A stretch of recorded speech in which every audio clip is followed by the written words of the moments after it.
A bunch of cocky motorcyclists committed the most deadly mistake of their lives in the sleepy hamlet of Ironwood Springs, where the desert wind whispers secrets along the sun-drenched streets. They went too far in pushing the wrong bartender. Unbeknownst to the Crimson Reapers, the man behind the counter polishing glasses was once the most deadly sniper in Marine Corps history, with more confirmed kills than their whole gang. They had no idea that this lowly bartender, who never spoke, had once been referred to as Ghost by frightened adversaries in Fallujah. Some legends, they were about to discover, never die. Up until the day violence takes their place, they simply wait in silence behind a bar, dispensing drinks and maintaining order. Let's have a little rest. Please let us know where you are tuning in. Remember to subscribe if you enjoy this type of content, since tomorrow's story will be something very exceptional. The Last Stop Bar and Grill's dusty windows let in lengthy shadows from the afternoon sun, which painted golden stripes on the weathered hardwood floors that had been scoured by centuries of boots, tears, and whiskey spills.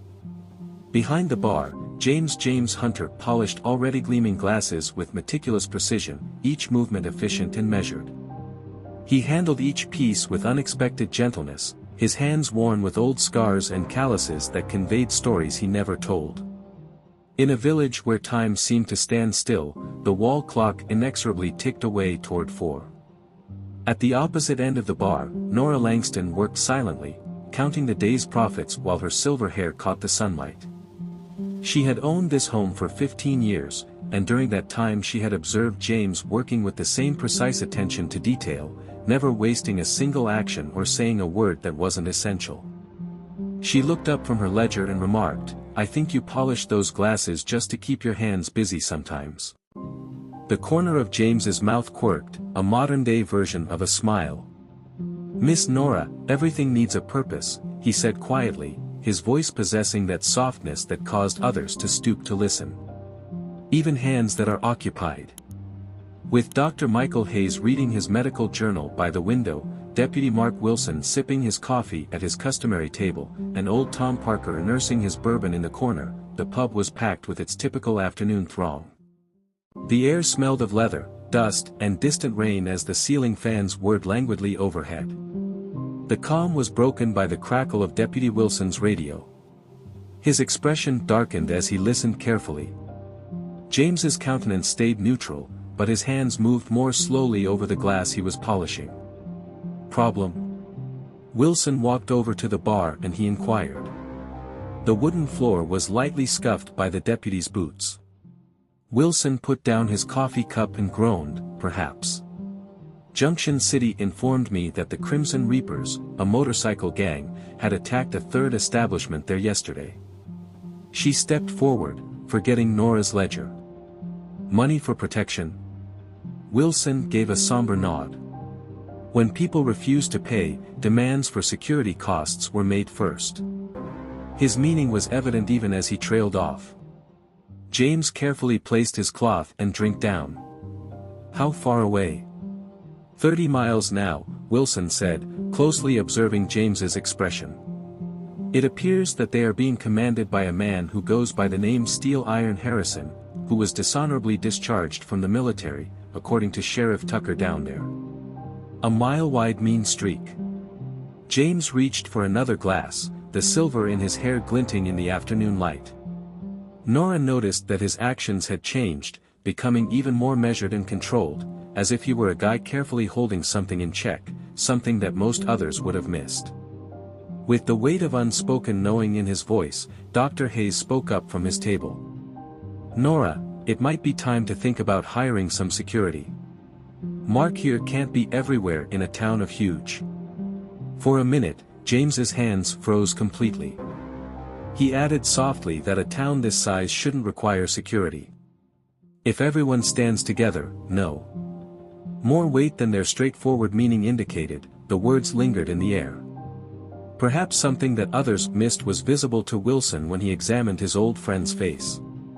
Though neither of them had mentioned it, the two guys had known one another since Fallujah. Wilson whispered, "Some fights aren't worth picking, James." "No more." James's eyes had become far away as he went back to polishing. Whether you want it or not, Mark, some fights choose you. The rumble of a motorcycle caught everyone's attention from somewhere down the street. Although it didn't stop, the tension in the room didn't completely go away. As Nora observed James carefully placing bottles on the shelf, he moved with the same accuracy as before but with a new air, like a mountain lion attempting to move like a house cat.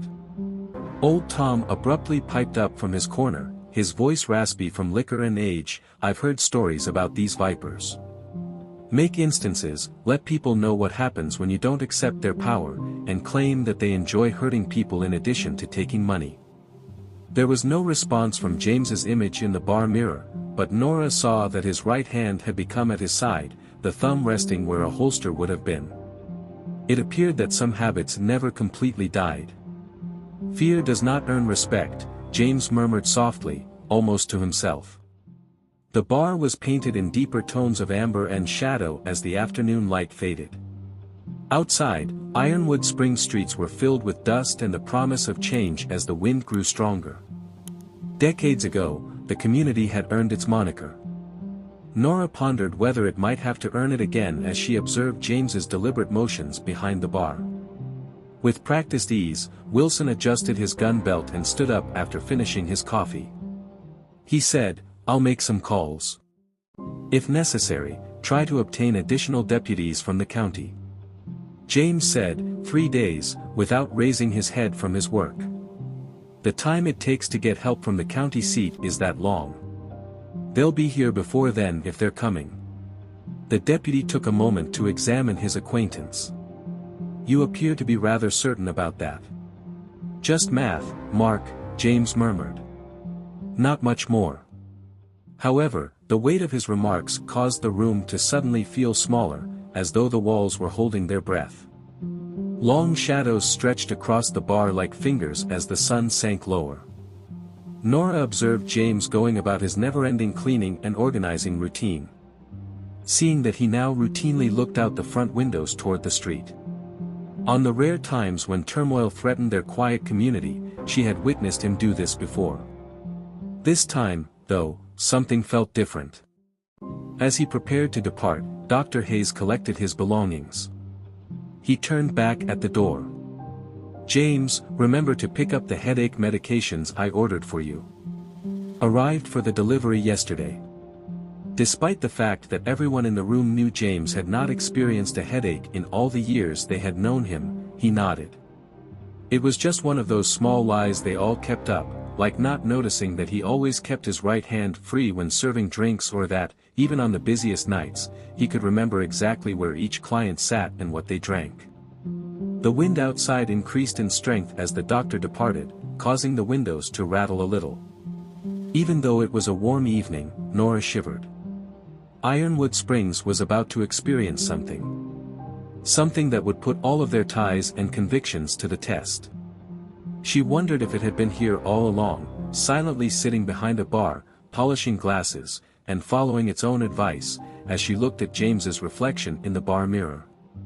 An uncomfortable silence descended upon Ironwood Springs like a thick blanket on the following morning. Although the typical morning commotion was noticeably muted, dawn painted the desert sky in hues of purple and gold. Shop owners cautiously opened their doors along the street, and moms hurried past the empty lots where bikes had been seen the previous evening as they escorted their kids to school in close groupings. James's boots were silent on the wooden walkway when he reached the final stop earlier than usual. He moved slowly but deliberately as he unlocked the door, the dawn light catching the silver in his hair. He started his daily ritual inside with the same level of accuracy that he had displayed for 15 years, albeit with more frequent glances toward the windows. Nora discovered him examining the back door's hinges, his fingertips sliding over the metal with skillful practice. "Those are new," she said, putting her purse down. "You changed them when?" James answered softly, "Last night, checking the swing of the door. The older ones were getting worn out." She observed him at work, taking note of the movements of his hands with an understanding that seemed to go beyond routine upkeep. "James, you know about doors?" His mouth moved a little. "It used to. In a different life." He straightened and peered through the little glass of the door to the rear alley. There are several types of doors and reasons to inspect them. As news came in from all over town, the morning went slowly, with tension rising with each hour. Two bikers stopped at Betty's diner for breakfast and inquired excessively about nearby companies. The owner of the petrol station explained that 3 more were keeping an eye on his whereabouts from the other side of the street while taking notes in a little book. Around 11, Deputy Wilson arrived, his face tense with worry. As James poured his coffee without being asked, he settled down at the bar and remarked, "I got more reports. Last night, 2 more Junction City businesses caught fire. I have no evidence that it was the Vipers, but..." "There's no other possibility," James said, his tone kind yet sharp enough to cause Nora to glance up. Wilson gave a somber nod. "They're becoming more audacious." They waited for the owner to arrive in the morning at the last location. Forced him to watch. James's hand on the coffee pot froze. "Is the owner still alive?" Wilson answered, "Barely. Over there, Doc Hayes is acquainted with his colleague. Said it won't be long until the man can walk again." A voice announced that 2 more motorcycles were coming into town from the east as the deputy's radio crackled. Wilson stood up and sighed. "You should go see it." "Take care," James murmured softly. That is the kind of man who enjoys testing reactions and pushing until someone pushes back. Wilson took a moment to examine his longtime companion. "You seem to be familiar with the type." "It used to." The deputy and James locked gaze. Back when being aware of such things was crucial to whether or not one returned home. It took us a long time to prepare and tell this narrative. Subscribe to our channel if you like it, it means a lot to us. Let's return to the narrative. Nora noted that James was spending more time by the window after Wilson left. His movements were still deliberate and methodical, but they served a new function. This was the only time she had ever seen him like this. A bunch of inebriated ranch men had attempted to cause disturbance 3 years prior. Quiet words and a presence that somehow made him appear larger than he actually was were how he had handled that problem. This, however, felt different. There were more rumors throughout the afternoon. The way Dr. Hayes lowered his voice made it obvious that he was there for more than just lunch. County Hospital made a call. That Junction City Company owner? He claimed that the motorcyclists had brought up Ironwood Springs before they even heard him. Claimed to have unique intentions for our community. James took in this information without showing any signs of response. However, Nora noticed a little movement in his right hand. A long-standing custom that hinted at the existence of something that had been absent for years. "James, town's getting scared," Hayes went on. "In order to stay out of trouble, many are discussing paying them anything they request." "There's trouble already," James said quietly. "That won't change if you pay. Simply put it off." The physician bent forward. "Perhaps it's time to inform Wilson of the events in Kandahar." "Regarding the reason for their call?" "No." There was an irrefutable finality in James's voice. Hayes continued, "That life's done." "Is it?" "That life might be just what this community needs right now, based on my perspective."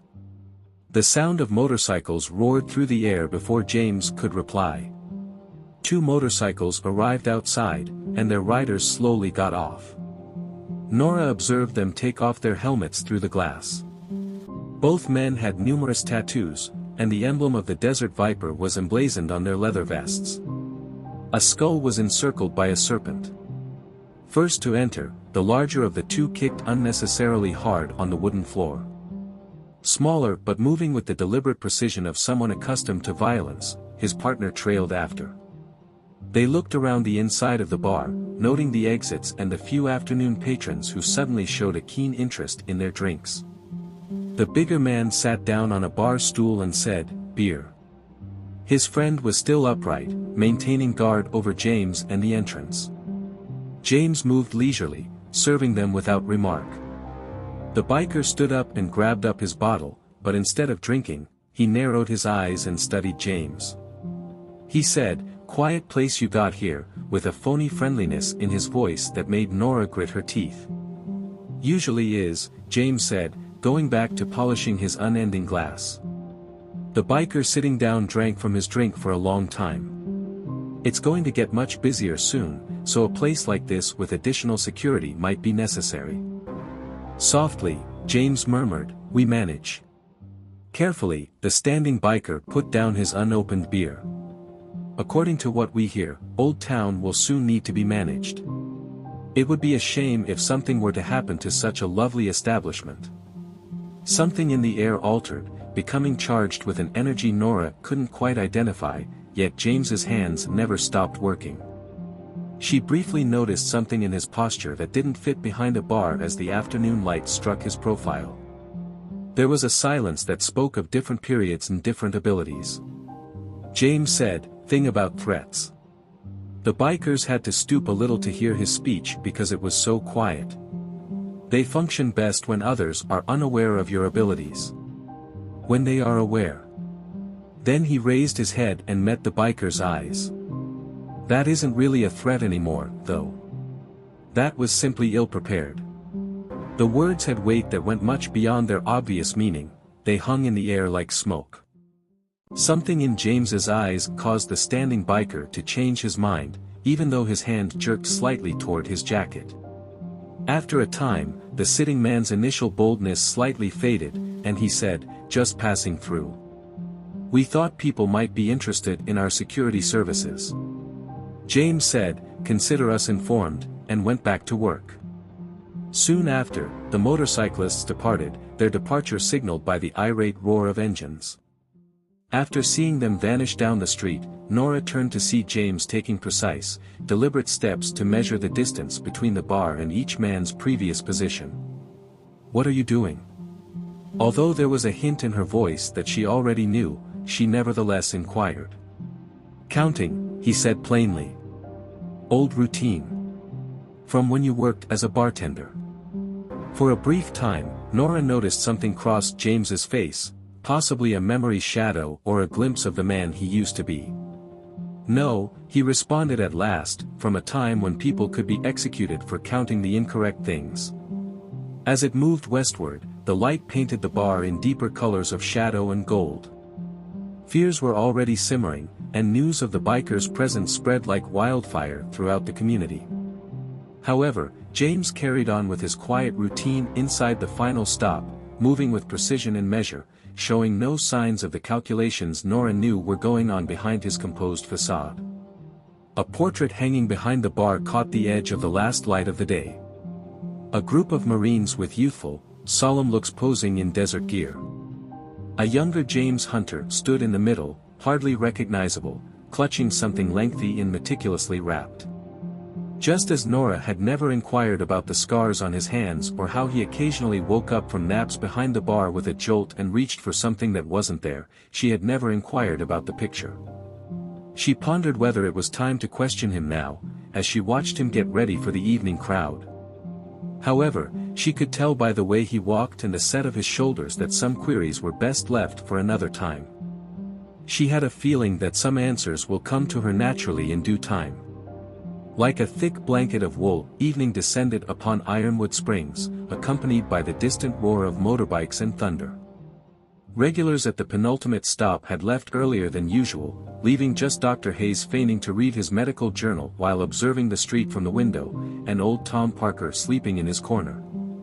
As usual, James went precisely behind the bar, but Nora saw that his gaze kept returning to the street outside, where groups of bikers had begun circling the block more and more frequently. Like vultures tightening their circle, each pass drew them closer. The door opened and the scent of dust and impending rain filled the room. Deputy Wilson came in with a worried expression on his face. James poured him a cup of coffee and waited silently. Looking out at the deserted streets, Wilson muttered, "Just got word from Junction City. Do you recall the company owner they attacked? He failed to show up. They failed to detect internal bleeding in time." James stopped touching the coffee pot. "They only wanted things to happen gradually, they intended for him to die. But that's not all. Wilson went on, his tone becoming softer. Discovered the true reason for their presence. Ironwood Springs turns out to be of personal interest to Steele Iron Harrison. In 2009, his brother attempted to rob this bank. I recall. Nora raised her voice. The Williams youngster was slain in the attempt when he was working as a teller. Wilson gave a somber nod. Harrison holds the town accountable. If his brother had received the right medical care rather than dying in a cell, he says. He received the same treatment as anybody else, James remarked quietly. Even Doc Hayes attempted to save him. Harrison doesn't care, Wilson said. He has spent years preparing for this, assembling his crew, and biding his time. Protection money is no longer the only consideration here. Retaliation is at issue. The motorbike noise increased in volume before suddenly ceasing. They could see a group of bikers dismounting across the street through the window. A tall man wearing a leather vest stood in the middle of them, his red beard still evident in the last of the light. Wilson said, "That's him," needlessly. Steele Iron himself. Through the window, James examined the man, his eyes picking up on subtleties that others may overlook. Military demeanor. Prefers his right side. Perhaps an old injury. Carries himself as though he is accustomed to giving commands and receiving compliance. From here, how can you tell all that? Nora inquired. I can also tell that the two people on his left are new to the group. They have overly clean patches. I am also aware that the person on his right is actually his second in command. The only person Steele Iron doesn't feel compelled to monitor is him. Thunder rolled across the sky with a crack. Now closer. In the streetlights, Harrison's face was visible as he turned toward the final stop. The evil in his face was evident even from this distance. James murmured softly, "Nora. Go out the back with Tom. You too, document James." With a soft shake of his head, he interrupted her as she began to object. "Please." She hesitated, then nodded, at something in his voice. She noticed James's image in the bar mirror as she assisted elderly Tom in standing up. Subtly, his posture had evolved, becoming something more and less than the bartender she was used with. Harrison and 4 of his men stepped through the pushed-open door. They covered the exits as they dispersed, lacking practice. Harrison himself walked over to the bar, his boots slamming purposefully against the wood floor. He declared, "I've heard that this place serves the best whiskey in 3 counties," with a fake friendliness in his voice that made Wilson's hand automatically go to his gun. James answered in a low but commanding manner, "We do all right." Harrison looked toward the bar, then at him. He kept looking at the Marine Corps portrait. "Did you get served?" "A lifetime ago." "Where?" "Occasionally." Harrison's eyes did not meet his smile. "A man who doesn't say much." "I honor that." He leaned a little forward. "Are you aware of who I am?" "I am aware." "You then know what's going to happen." "You're undoubtedly well aware that this is more than simply business. It's a personal matter." James put the glass he was polishing down. "Your brother made his decision. You're making the same decision now." Harrison's grin disappeared. "The apathy of this place murdered my brother. Abandoned to perish like a beast." "Your brother killed himself," James corrected in a low voice. "Similarly, more people will be killed by these activities now." The motorcyclist approaching the door dropped his hand toward his jacket and shifted his weight. James spoke without looking. "Son, you can move that hand any lower. Whatever you're reaching for, you had well be prepared to use it." The warning and the utter surety in James's voice took the man by surprise, and he froze. Harrison's eyes squinted a bit. "For a basic bartender, you look incredibly self-assured." With his palms softly resting on the bar, James answered, simple as a simple does. He might seem at ease to most, but Wilson knew the posture from long before. A silence that gave way to furious movement. Rain started to hammer against the windows outside as thunder broke once again. Harrison looked at James for a while before grinning once more. A chilly, unhumorous expression. He answered, "That's how I see it. You have two options. First, you pay your dues and consent to our protection. And perhaps, just possibly, I don't burn this house down with everyone inside." Second, he left the danger hanging. James whispered, "There's always a third option." "Yes, what is that?" "You leave this village and its residents in peace, take your troops with you, and walk out that door, hoping to see another morning." One of Harrison's men chuckled, but when his captain raised a hand, the sound abruptly stopped. Harrison moved to the other side of the bar. He lowered his voice to a whisper. "Old man, are you threatening me?" "No," James said, looking him in the eyes. "I'll give you an opportunity. More than you offered that Junction City Company owner." Harrison's expression grew serious. "You have no idea what you're discussing." With an edge to his voice that caused Wilson to straighten, James added, "I know exactly what I'm talking about. I am aware of how long internal bleeding takes to kill a man. Understand what it's like to see someone's life evaporate. The difference is that I gave the guys I killed clean deaths, and they had it coming."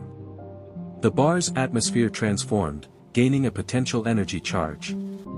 Harrison's troops shuffled uncomfortably, seeing a difference but not knowing what it was.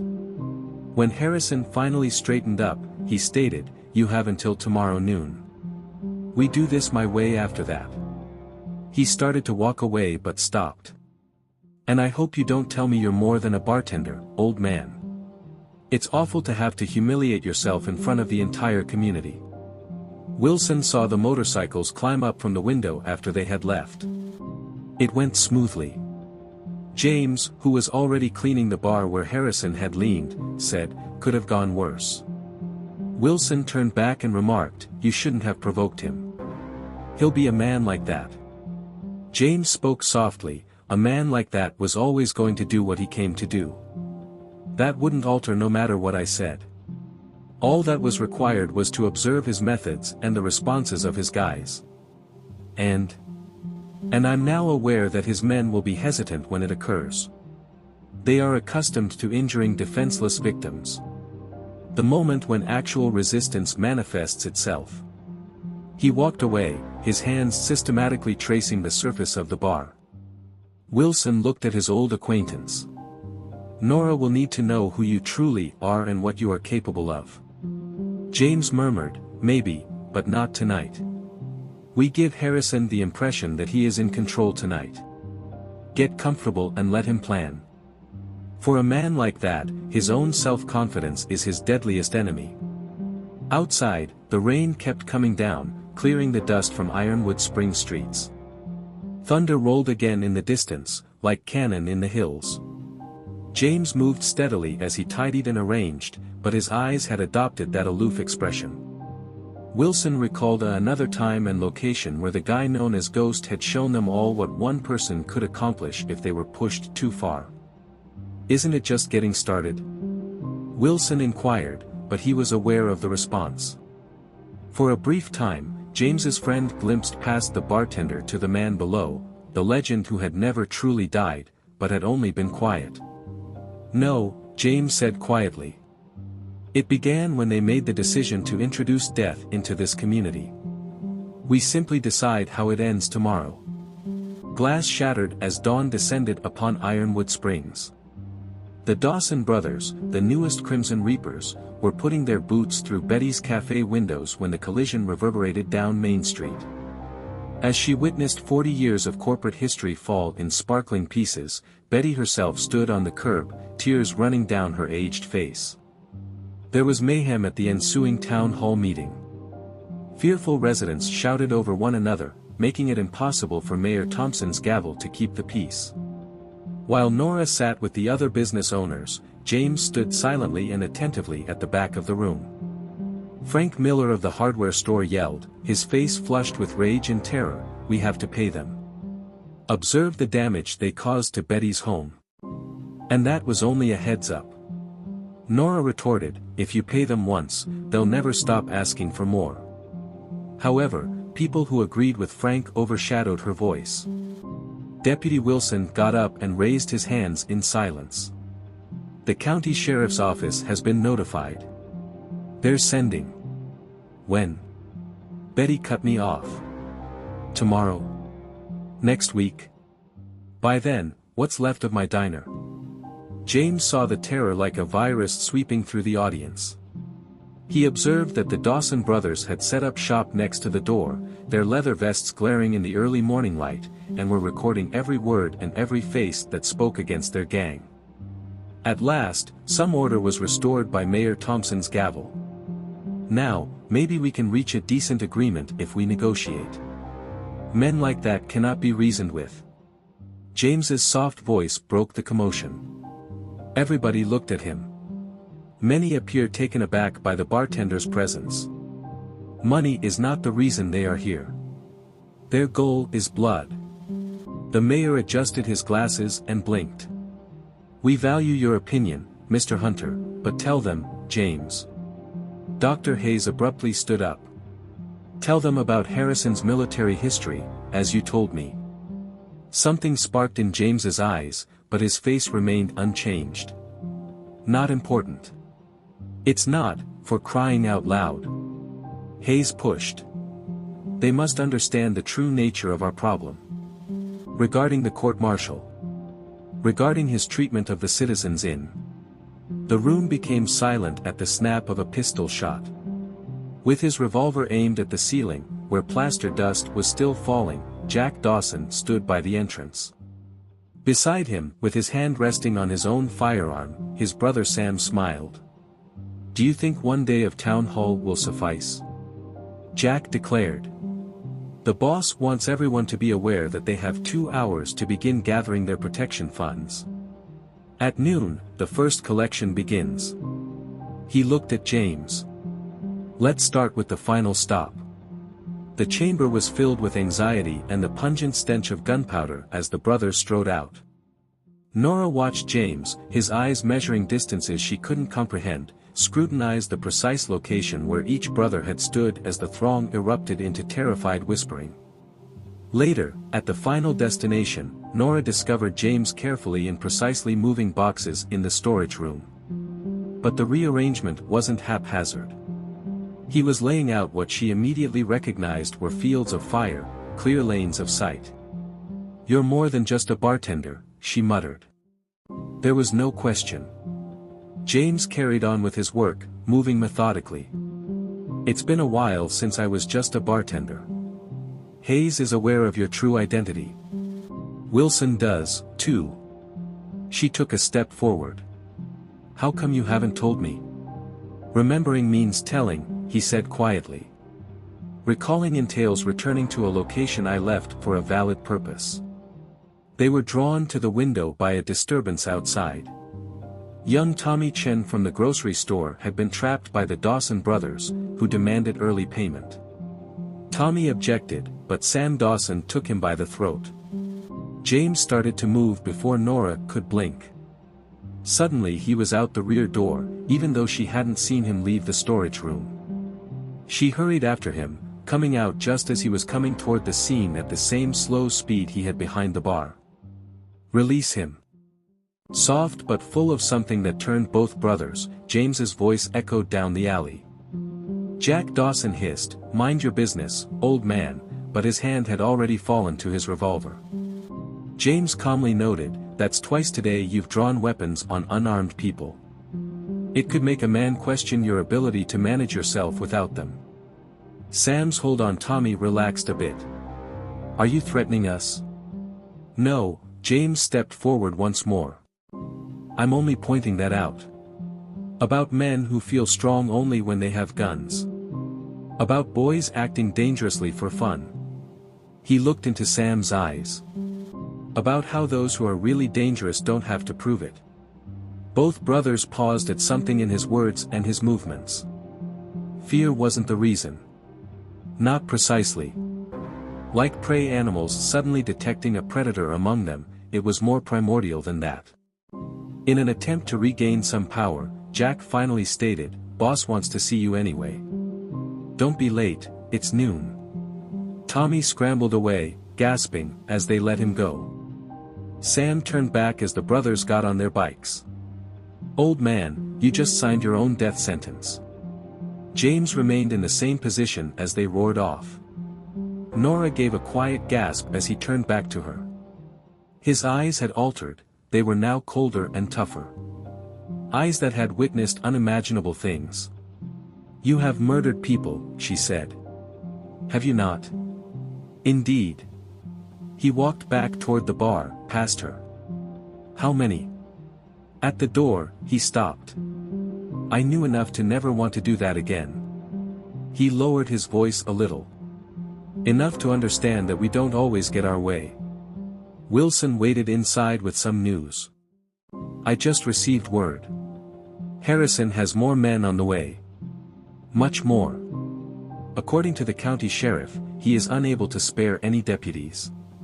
Too many other municipalities are facing comparable issues." James said, "No accident," and went back to work behind the bar. Vipers divided the law, isolated the targets, and planned it this manner. Grimly, Wilson agreed, like a military mission. Just like that. James's fingertips swept across the surface of the bar, looking for details Nora had never seen before. Minor imperfections in the wood, including areas with heavier varnish. Because Harrison thinks that way. This violence is a campaign, not an isolated incident. Dr. Hayes came in the back door, his expression solemn. After treating Carl Watson's kid, he shattered his arm since he was unable to reveal to them where his father kept the extra keys to the bank. James slowed, then came to a complete halt. Nora noticed something new, or maybe something very, very old, in his expression when he looked up. "Kids," he answered quietly. "Children are now being harmed by them." Wilson began, James, but Hayes interrupted.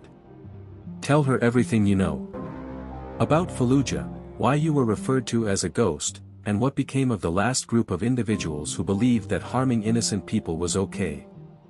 For a considerable amount of time, James remained motionless, his hands lightly resting on the bar. Another storm, both real and metaphorical, was coming as thunder boomed outside once more. With the weight of years of stillness, he eventually uttered, "Nora. You need to know something about my background and abilities." He looked her in the eyes and explained that Harrison and his men would be sorry they had ever heard of Ironwood Springs.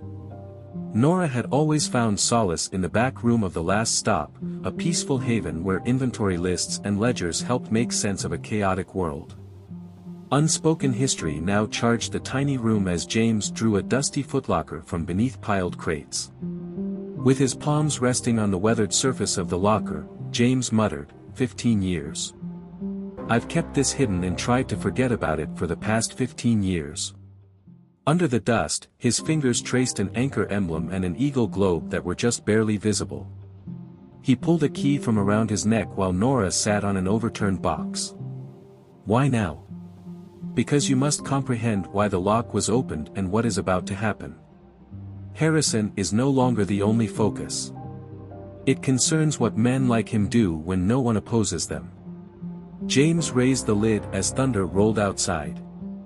A folded flag, ancient dog tags, pictures, and meticulously preserved fragments of his past were all within, along with a journal encased in aged leather underneath them all. His voice was distant as he started, I wasn't just a Marine sniper. When standard strategies weren't sufficient, they required me because I was something different. He gave her a picture. 3 days prior to everything changing, that was my team in Fallujah. Nora looked at the picture. Harder eyes, younger faces, and a James Hunter in the middle whom she hardly recognized. There was none of the tenderness she was familiar with in his eyes in the picture. A man who dealt in death had such eyes. James went on to say, we were hunting a particular target, a man who had been targeting civilians, children in particular, citing families that collaborated with coalition forces as examples. His hands shifted uneasily over the contents of the locker. Because of his ability to make people vanish, local families dubbed him the Ghost Maker, while command referred to him as the Butcher. The rain started to beat against the roof as the storm outside drew nearer. As James recalled, a flash of lightning illuminated his face through the high window in the back room. For weeks, I followed him, got to know his routines, tendencies, and thought processes.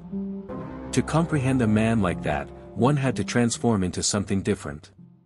Had to predict him, think like him. James lowered his voice. I had to turn into a ghost.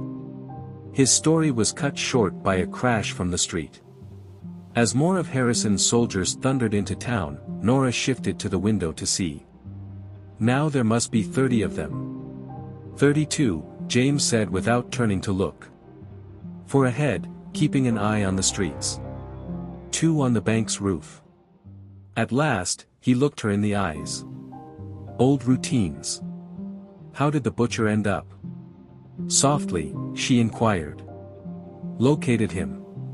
After he had murdered a different family. Was preparing the shoot. 800 yards through a maelstrom of dust. However, something. James's hands clenched slightly. Something didn't feel right. Followed him instead. Found his real target, a school.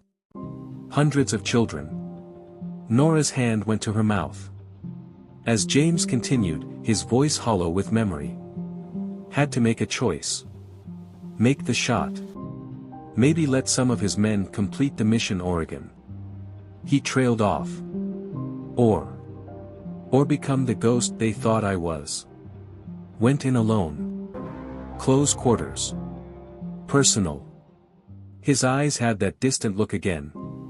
When it was over, they counted 16 bodies. None of them children. Command said it was impossible. One man against those odds. Started calling me Ghost after that. Not because I was invisible. But because after I was done, nothing remained of the men I hunted. They noticed a disturbance outdoors.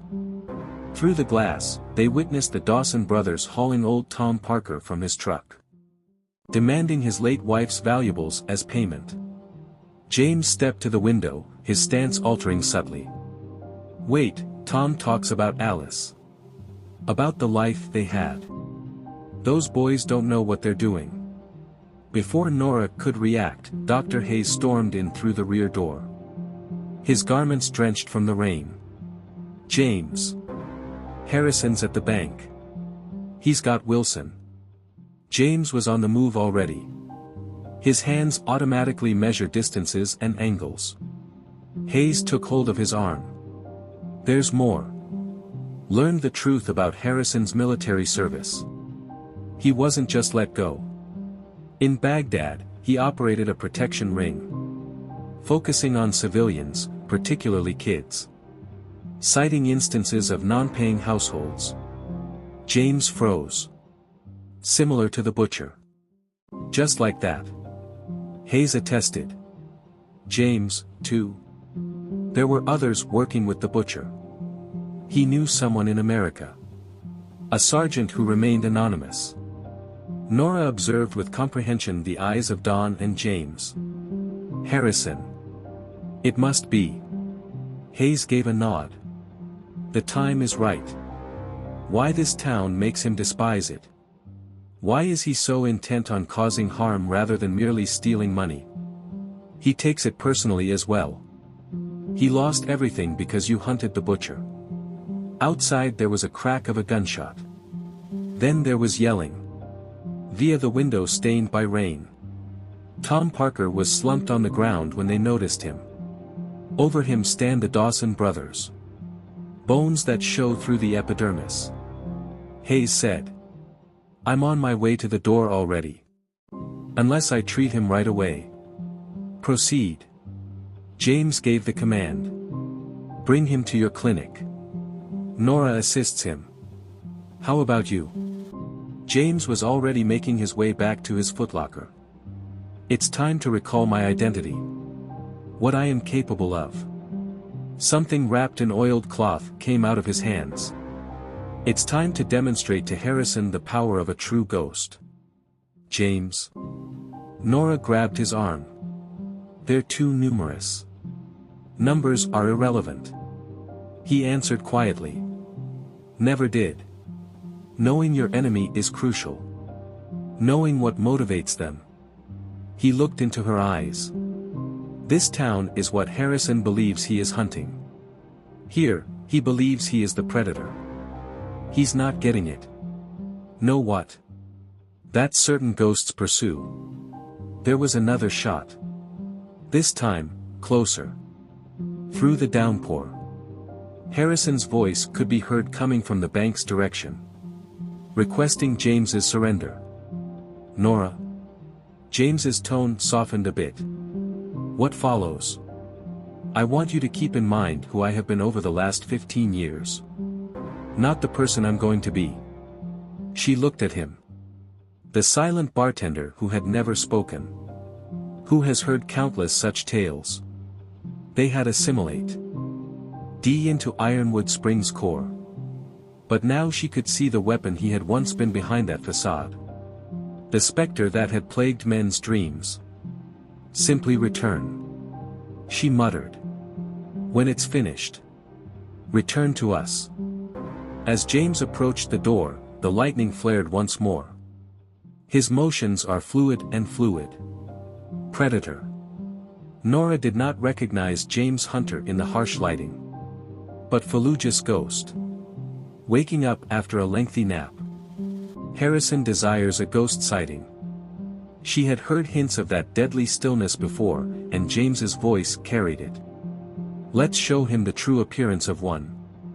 As James entered the downpour, the storm reached its full intensity. Merging with the shadows in between bursts of lightning. Nora watched the transformation unfold behind him. Like dawn mist, the bartender vanished. It was replaced by something horrible and old. A hunter of men who has at last discovered a new motivation for hunting. Ironwood Springs streets were battered by rain. Reducing vision to a few yards and turning dust into mud. The sky was broken at erratic intervals by lightning. Putting together a halting violent slideshow. Harrison's men positioned themselves throughout the bank. Deputy Wilson knelt on the sidewalk through the rain. Where Jack Dawson's scalp had been split by his pistol, blood was mingling with rain. Old man, this is your last opportunity. Over the storm, Harrison's voice could be heard. Present yourself. Or this deputy gets a taste of what it's like to swallow a bullet. The street was still deserted. Glistening in the rare flash of lightning, the rain slicked. But something moved in the shadows between buildings. Purposeful and fluid. Similar to water moving downward. Half a minute. Harrison yelled. Then we begin causing irreparable damage. Sam Dawson made an uneasy shift. His leather vest was dripping with water. Boss, something is wrong. The street is too silent. Quit talking. Jack, his brother, growled. His gaze, however, flitted from shadow to shadow. He held his revolver tightly. When two of Harrison's lookouts neglected to check in from the roof, it was the first indication that something had changed. The second was the abrupt quiet of the motorcycle riders observing the rear of the bank. Examine it. Harrison gave the command.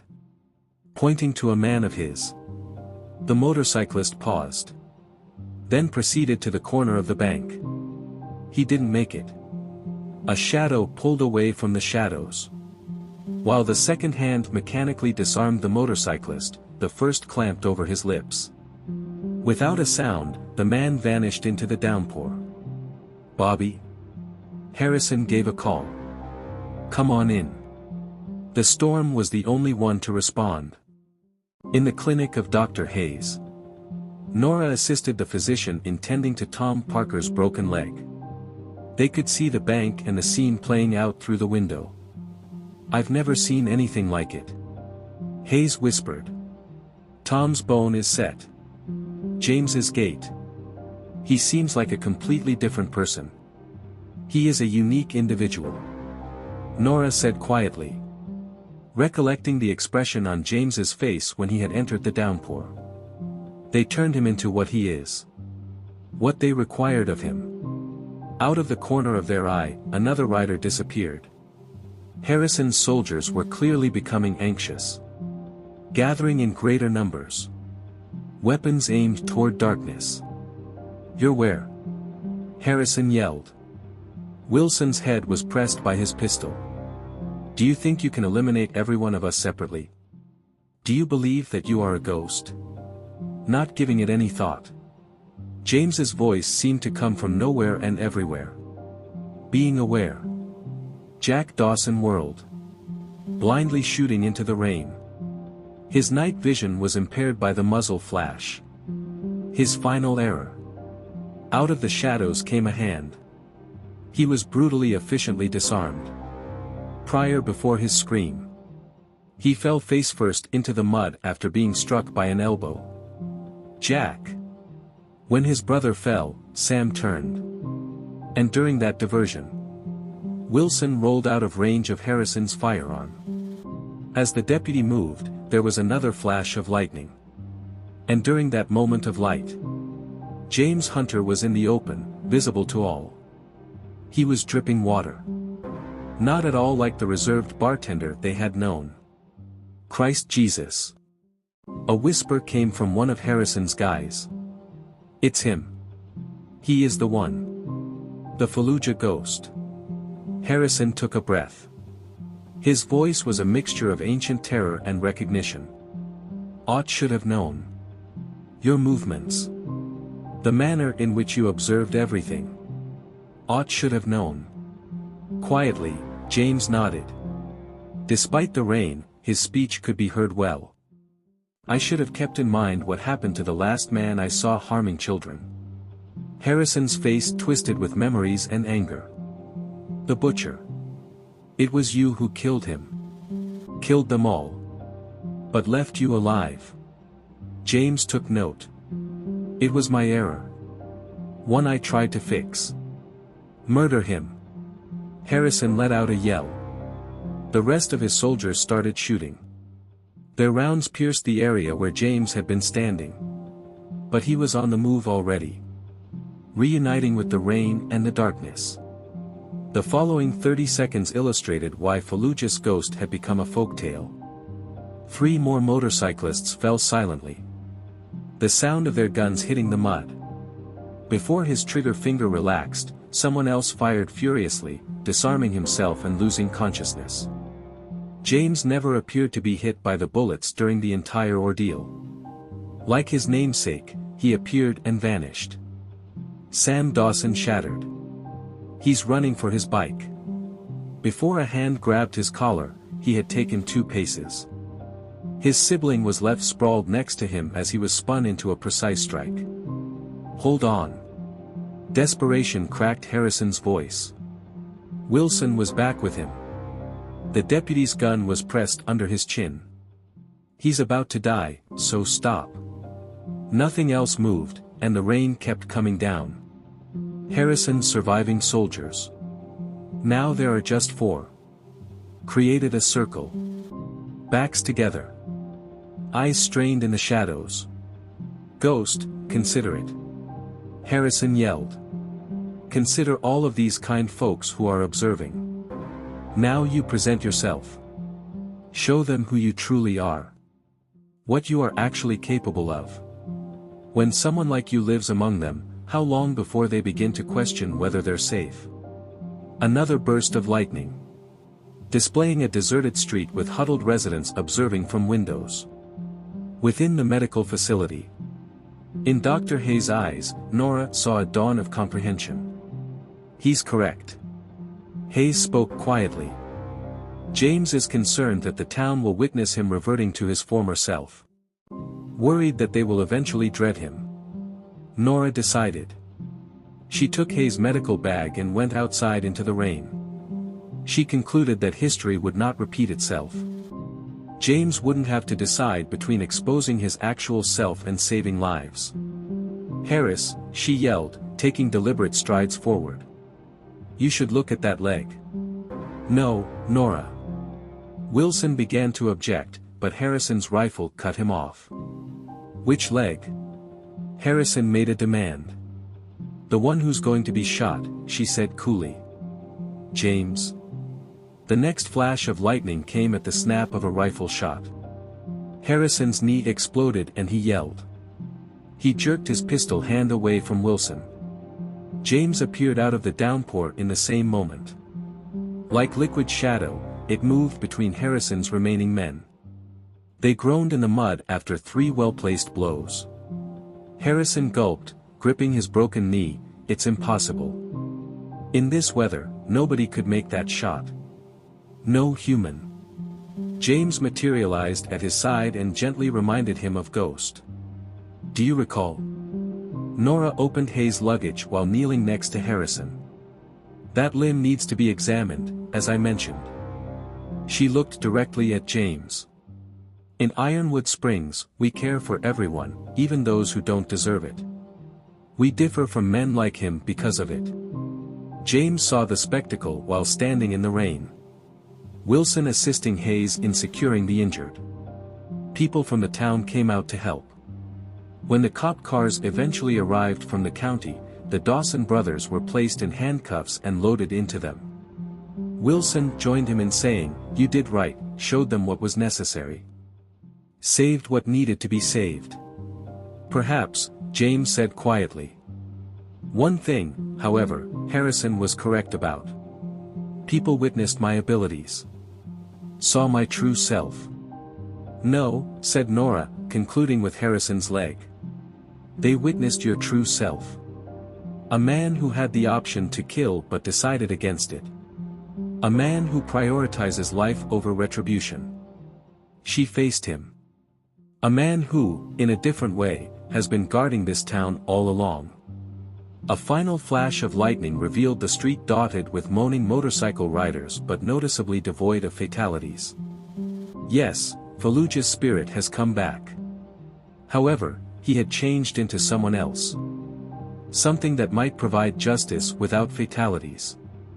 As the rain started to lessen, the first rays of dawn peeked over Ironwood Springs in its final autumn. The town was different. Watching James check on each of the soldiers he'd crippled, Nora wondered if things had improved. Like a wary guest, dawn slipped over Ironwood Springs, shedding light on the aftermath of the bloodshed of the night. The pavement in front of the bank was covered with muck and appeared less like a small-town road than a battlefield. Townspeople came in small groups as county authorities processed Harrison's fallen soldiers. Their hushed exchanges were equal parts astonishment and discomfort. James worked systematically, checking restraints with practiced efficiencies and assisting the deputies in securing firearms. His actions were still measured and exact, but now they were perceived differently by all. The predator's grace, concealed behind the placid demeanor of a bartender, was recognized. As he surveyed the location where he had taken the impossible shot that ended the standoff, Nora joined him in whispering, "They're afraid of you now." "Should be," James said with a weight in his voice that had not been there before. "A man who is capable of what I did last night is afraid of a rational reaction." Harrison laughed, a harsh, knowing sound that echoed across the street from the back of a deputy's car. "Ghost, tell them. Inform them of your true identity and the secrets they are keeping in their priceless town." With his medical bag in hand, Dr. Hayes came out of his clinic. He declared loudly that the man was insane from blood loss. Most likely shouldn't trust whatever he says. However, the seed had already been sown. Hardware shop employee Frank Miller moved forward, his expression disturbed. "Perhaps we ought to listen to it. Perhaps we should know who has actually been residing among us for all these years." James stood up straight and looked out at the assembling audience. His profile was captured in the dawn light, revealing a face that was both familiar and unfamiliar. Somehow, the lethal agent and the silent bartender are in the same room. "Do you wish to know?"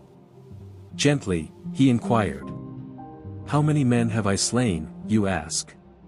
How many lives have I lost while serving my nation? He looked around the throng. Or perhaps you're curious about the nightmares. About the reasons I picked this location and this way of living in an effort to achieve peace with who I was. Harrison yelled, "What you still are. A ghost is a ghost forever. Inform them of Fallujah. Tell them enough." Like a whip, Nora's voice cracked. She took a position next to James. "Are you curious about this man's identity? Observe him. See how he eliminated a whole gang without causing any fatalities. Observe how he ensures that each man he disables is treated appropriately." Now with a bandage on his head, Deputy Wilson joined them. Harrison's military record, which they attempted to conceal, should be seen. "Doc, tell them. Inform them of your discovery." Hayes gave a somber nod. Harrison wasn't just let go. He was a member of a network that preyed on Iraqi civilians, particularly youngsters. Citing instances of households that refused to pay protection funds. Does that sound familiar? Understanding dawned, and the crowd muttered. Harrison had not acted haphazardly in town. They had been a recurrence of past offenses. One of the Dawson boys stirred on his cot inside the clinic. "He's correct." Jack's lips were swollen as he muttered. "Harrison has plans. Large-scale plans. What took place here? Only the beginning." Despite the floor being covered in debris, James's step was silent as he proceeded to the side of the injured guy. "What plans?" "I have 40 more men coming," Jack said. A mixture of pain and terror caused his eyes to glaze. Not only motorcycle riders, professional batters, and former service members like him or you. He took a deep swallow. The community will no longer be overrun by them. They're going to set it on fire. When? This evening. The old Carson mine is 20 miles away from camp. Jack looked to the next cot for his brother. Killing children and destroying towns is not what we signed up for. Merely desired to be involved with anything. Nora watched as James took it all in. Noticed the little change in his posture. Once more, the predator awakens. What percentage of Harrison's soldiers were aware of this? What are his true intentions? Only his core group. From his cot, Sam Dawson raised his voice. The rest of us assumed it was simply typical gang activity. I was unaware about Iraq. About his true nature. Harrison's laughing outside became frenzied. Can you hear that ghost? 40 skilled assassins are on their way to your cherished village. This is the end of your quiet little life. Everyone in this room will see your true self. Who we are, both of us. James studied the sunrise as he made his way to the clinic door. Nothing was visible on his face. However, Nora recognized the little clues she had accumulated over the years. His shoulders tense a little. His eyes were always measuring angles and distances. One thing he's right about. In a low voice, James said. No longer able to hide. You cannot act like a bartender. Not after last night. Then don't, Wilson said, looking at his gun. Be the town's current need. Whether they realized it or not, that's who you've always been. It serves as a safeguard. Pushing through the crowd was Mayor Thompson. He had a pale face. About what happened, Mr. Hunter? The council is worried. Nora cut it short. Do you want to argue about James being in this town? All right. Once more, do it after he saves all of your life. The remainder of the street's shadows vanished as the dawn light grew stronger. However, fresh shadows were accumulating. The awareness of what was about to happen. The burden of choices that were irrevocable. James. Dr. Hayes made a quiet call. Something else is involved. Regarding Harrison's record. Regarding the actual events in Iraq. Tell me. The butcher. The person you murdered. He was not alone in his work. Had a handler from America. He was receiving information from someone about which families to target. Hayes looked directly at James. Harrison was involved in more than just protection. The handler was him. Like a physical burden, the news descended upon the assembly. James's expression remained expressionless. However, his hands had become motionless. Nora recognized the silence from the previous evening. He had moved with deadly grace just before. After all these years, James remarked quietly. I thought I had dropped it. Believing justice was served to those families. Harrison was in the patrol cruiser when he looked at him. I believed I had slain every monster. How will you respond? Nora inquired. However, she was already aware of the solution. The morning breeze conveyed James's voice plainly, reaching all of the audience's ears. I'm going to complete what I began in Fallujah. I'll give Harrison what he desires. Prove to him and his troops why I was referred to as a ghost. The sun rose higher, indicating that Ironwood Springs would see another sweltering day. However, Nora was observing James as he started getting ready. Observed the lethal elegance that was suddenly visible. It dawned on her that the true heat would arrive after dusk. When 40 murderers discovered the distinction between playing at violence and something else. And up against a real legend. It's time to decide. James told the assembled town. If you choose to depart, do so right away. Those who remain. He hesitated. He looked at everyone in turn. Those who remain must comprehend. It's going to be more than a gang clash. It's a conflict. And worrying about appearing like the man you used to know isn't a reason I can't battle it. The audience shifted. However, no one made any move to depart. Perhaps they had finally figured it out. The quiet man who had spent 15 years serving them drinks hadn't been concealing his actual character. He had been attempting to provide them tranquility as a present. A gift that occasionally required violent protection. The main street of Ironwood Springs shimmered in the midday heat.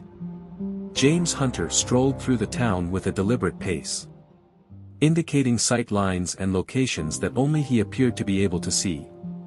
He stopped at every intersection. With the same accuracy he'd formerly applied to polishing glasses, he calculated angles and distances. He is mapping out areas of death. Wilson gave Nora a calm explanation. From the doorway of the last stop, they observed.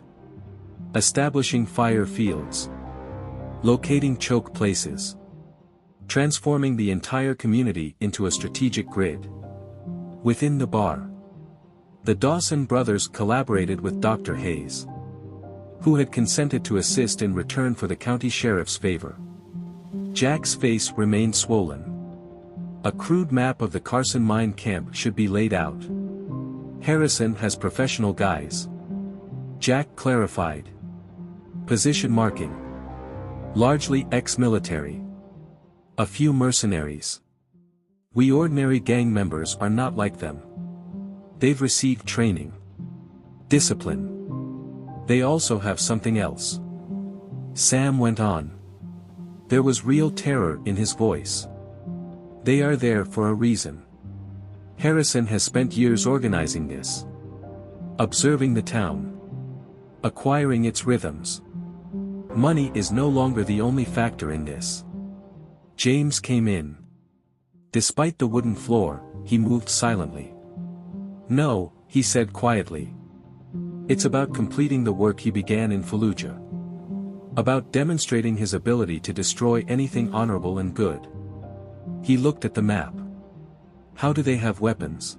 Military grade, Jack said. Night vision, body armor, and rifles. There are also some explosives. Harrison has been hoarding. Nora watched as James took it all in. Saw the tiny narrowing of his eyes. The only sign that he was disturbed by the news. Can we make an assistance call? The state police. FBI. Too long, Wilson replied. Harrison also has personnel keeping an eye on the roadways. Listening to police bands. They'll know if someone tries to enter. Before aid arrives, the town will burn. James looked at the map and traced a path. They will arrive in groups. Each of the 4 or 5 men launched a coordinated attack from several angles. Key points caused his fingers to stop. This, and this. Communications, the power plant, and the sheriff's office will be the first targets. Typical military procedure for capturing a town. How are you aware? From the entryway, Frank Miller inquired. The owner of the hardware store had been among the first to provide assistance. Bringing supplies and equipment so James may get ready. Because I would do it, James said without raising his gaze. I did it. In a different life. Other locations. His voice was heavy with memories that should be forgotten. The distinction is that we were the good people. Typically. James's preparations continued into the afternoon. As their quiet bartender turned the streets they knew into a complex tactical setup, the community watched in fascination and unease. Each alley turned into a possible ambush location. Every roof is a nest for snipers. Every shadow is a potential haunted location. Now I'm beginning to understand, Nora remarked. In order to establish a backup position at the final stop, James needed assistance moving tables. The way you set up the bar after all these years. The ongoing awareness of everyone's seating arrangements. Old habits, James said. Looking through windows for lines of sight. Don't truly quit.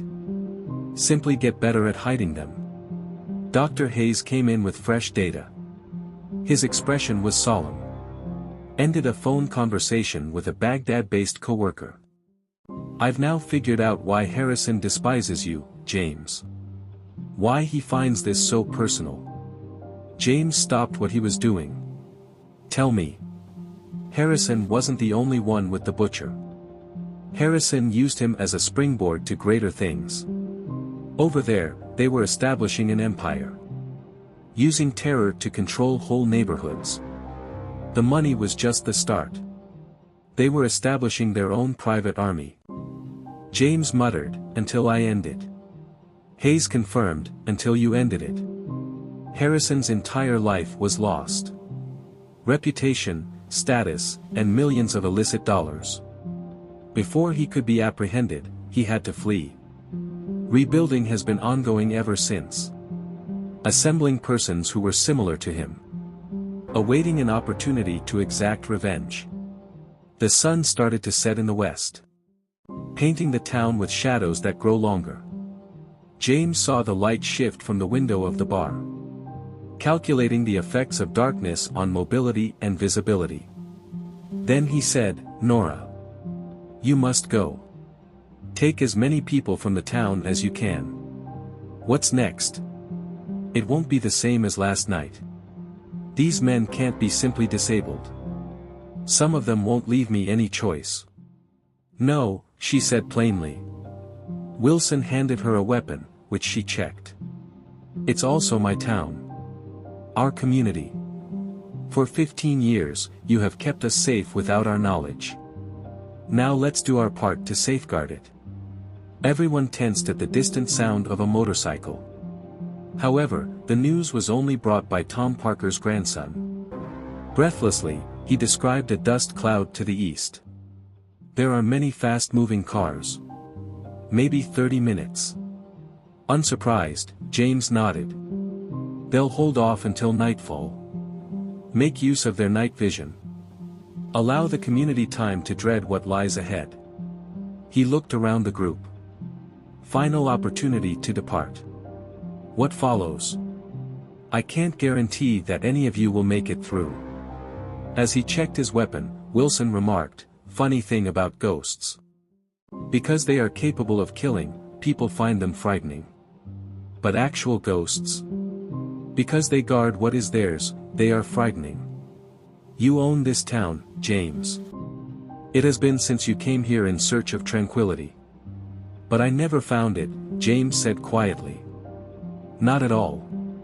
Nora moved to stand next to him and said, no. Because you were too busy ensuring that it was available to the rest of us. The western sky was on fire when the sun reached the horizon. James Hunter stood at his bar for the final time, hands tracing the familiar wood in the encroaching darkness. But now the truth was visible to all. The exact economy of motion. The ongoing consciousness. The grace of the predator that has always existed. James muttered, Harrison believes he's bringing war to a peaceful town does not comprehend. The absence of violence does not equate to peace. It is the existence of fairness. He looked into Nora's eyes. Justice occasionally requires a ghost. The first cars could be heard coming up outside. James glided gracefully to the door and blended in with the growing darkness. Fallujah's ghost had remained hidden long enough. It was time to remind Harrison and his men why murderers had previously shuddered at the mention of that name. Nora took her place and remarked, they're coming to destroy everything we've built here. No, James responded softly, slipping into the darkness. They're coming to learn why some legends are better left alone. With the exception of sporadic lamps that created yellow pools of light on deserted streets, darkness descended across Ironwood Springs like a thick blanket. The rumbling of approaching cars became louder, and the town held its breath until it abruptly stopped just outside the town limits. James watched Harrison's men deploy with military accuracy from the shadows between buildings. They proceeded into the darkness in well-coordinated groups, their eyes glowing a spooky green thanks to night vision equipment. He spoke into the radio Wilson had given him, 4 teams. As anticipated. The Alpha crew is on their way to the power plant. Well done, Sheriff's Office. Delta and Charlie spread out in an attempt to contain the situation. How do you distinguish between the two? Nora's voice returned, calm but strained from where she had been at the previous halt. Based on their motion. James said quietly. The Alpha team stays hidden and embraces the darkness. Experts in demolition. Bravo has a commanding presence. Former special forces or military police. Delta and Charlie are hunters. Private contractors for the military. Most likely, Blackwater graduates. With a lack of practice, the first team moved toward the power plant. When their captain raised his fist, his soldiers immediately froze. In the dark, experts decipher hand gestures. James's voice came through the radio now, in a whisper. Frank Miller switched off the main power, and the streetlights instantly went out. Harrison's guys switched on their night vision equipment in the sudden darkness. Just like James had said. At the same time, the flashbangs he had already placed exploded. The assailants are left blind and swearing as a result of the strong light overloading the delicate equipment. James was among them like a ghost in the dark before they could get well. The battle was short and vicious. Before they realized what hit them, 4 men were down. With accurate hits, their guns were rendered inoperable. When the 5th succeeded in raising his weapon, he was met with the icy calculating of a predator's gaze. Realizing what he was up against, the man muttered, please. We recently got a job. Wrong job, said James quietly. And the man fell unconscious with his friends. The Bravo squad was taken by surprise when they arrived at the sheriff's office. In order to create overlapping fields of fire, Wilson had placed volunteers with hunting rifles in precisely chosen locations. The assailants were trapped in their own gunfire after breaking through the door. We have issues, Ghost. Through the radio, Nora's voice crackled. The Charlie team is advancing on the clinic. Hayes is injured there. James was already on the move, tracing its way through the shadows like water. He remembered every aspect of the streets he had traveled for 15 years, measured angles, and counted footprints. With their rifles pointed on doors and windows, the Charlie squad had actually arrived at the facility. A voice yelled from the shadows as their leader, a towering man dressed in tactical gear that shouted professional mercenary, was about to breach. James whispered softly, "Those men in there are unarmed, wounded, and under my protection." The group whirled around, looking for targets with firearms, but James was already on the move. He seemed to be everywhere at once, then behind them, then next to them. A ghost composed of darkness and lethal intent. One mercenary whispered, "Jesus Christ. He is actually the ghost of." The man did not complete his statement. Like wind through grass, James swept through their formation, his blows deadly inaccurate.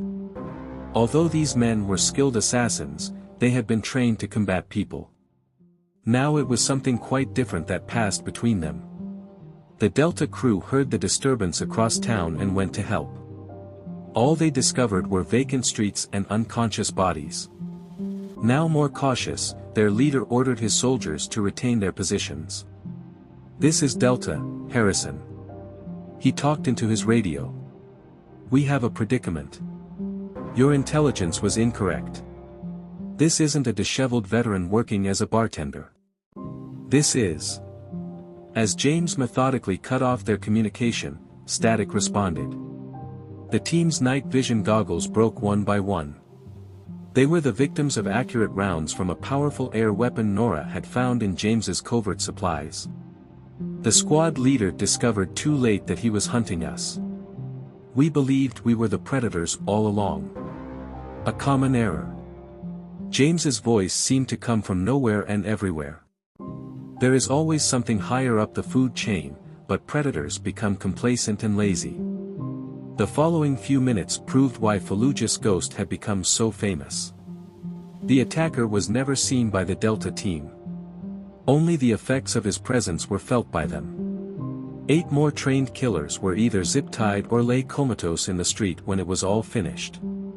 "We had movement at the last station, Ghost." Through the radio, Wilson's voice crackled. Harrison himself, with what appears to be a personal security detail. 6 heavily armed men. James pondered quietly, calming himself. At last. Nora's voice was worried, "James. The others are not like these. They're not the same." "Indeed," he agreed and started to move. They assisted him in torturing Iraqi families. The ones that escaped the previous time. Even Wilson shivered at the edge of his voice. Those who believe they know what ghosts are capable of. Harrison saw his men fall through his night vision scope. His expression was one of cold calculation rather than surprise. "I've been waiting for this ghost for 15 years. He talked into the darkness.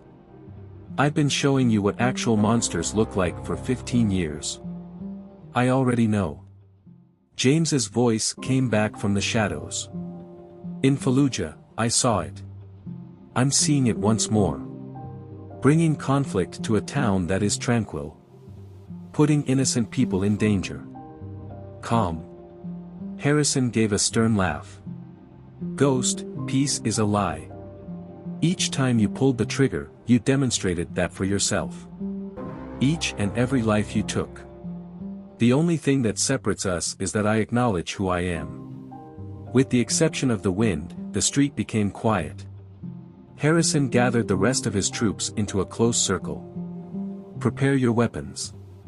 But now there was fear in their eyes. The terror of men who had finally come to terms with the fact that they were not the hunts. Again, incorrect.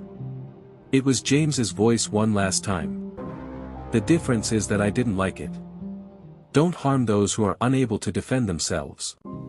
Children were never the aim." The shadows appeared to get darker. "I also don't let monsters go. No more."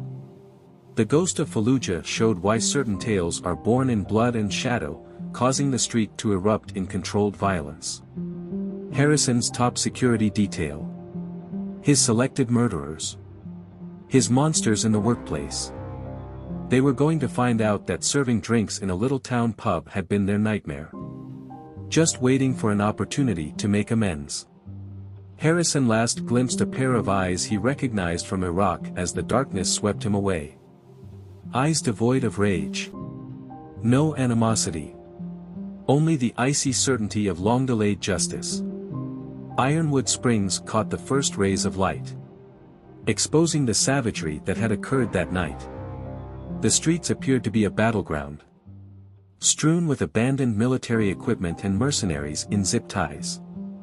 As Dr. Hayes went from man to man, county deputies surveyed the scene and looked for any significant injuries. In front of the final stop, James stood. He assessed his job, his motions still bearing the beauty of that predator. 28 expert murderers were subdued. 12 more had escaped into the desert. And in Wilson's patrol cruiser, Harrison himself was zip-tied. His expression was one of icy rage.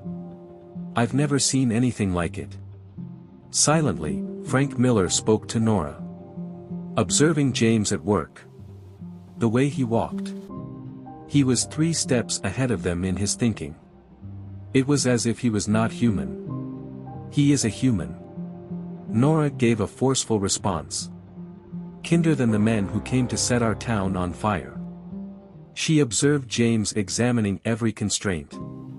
Despite the growing heat, make sure every prisoner got water. He differs from them because of that. Reasons for his victory. Wilson came over. He caught the morning light on his badge. Finally, state police also passed the FBI. Harrison's link to those previous war crimes in Iraq is of great importance to them. Excellent. James spoke quietly. They now understood the terrible silence in his words. It was time for the ghosts to rest. Harrison, however, seemed to disagree based on his laugh from the patrol cruiser. "Ghost, think it's over. Consider yourselves victorious." There was a malevolent satisfaction in his eyes. "Bring up the hard drive with them. About what's actually going to happen." James became motionless. Nora now understood that silence comes before violence. "Which hard drive?" "The one who has it all." Harrison smiled. "Every action. Every offense. All names. Include the ghost of you.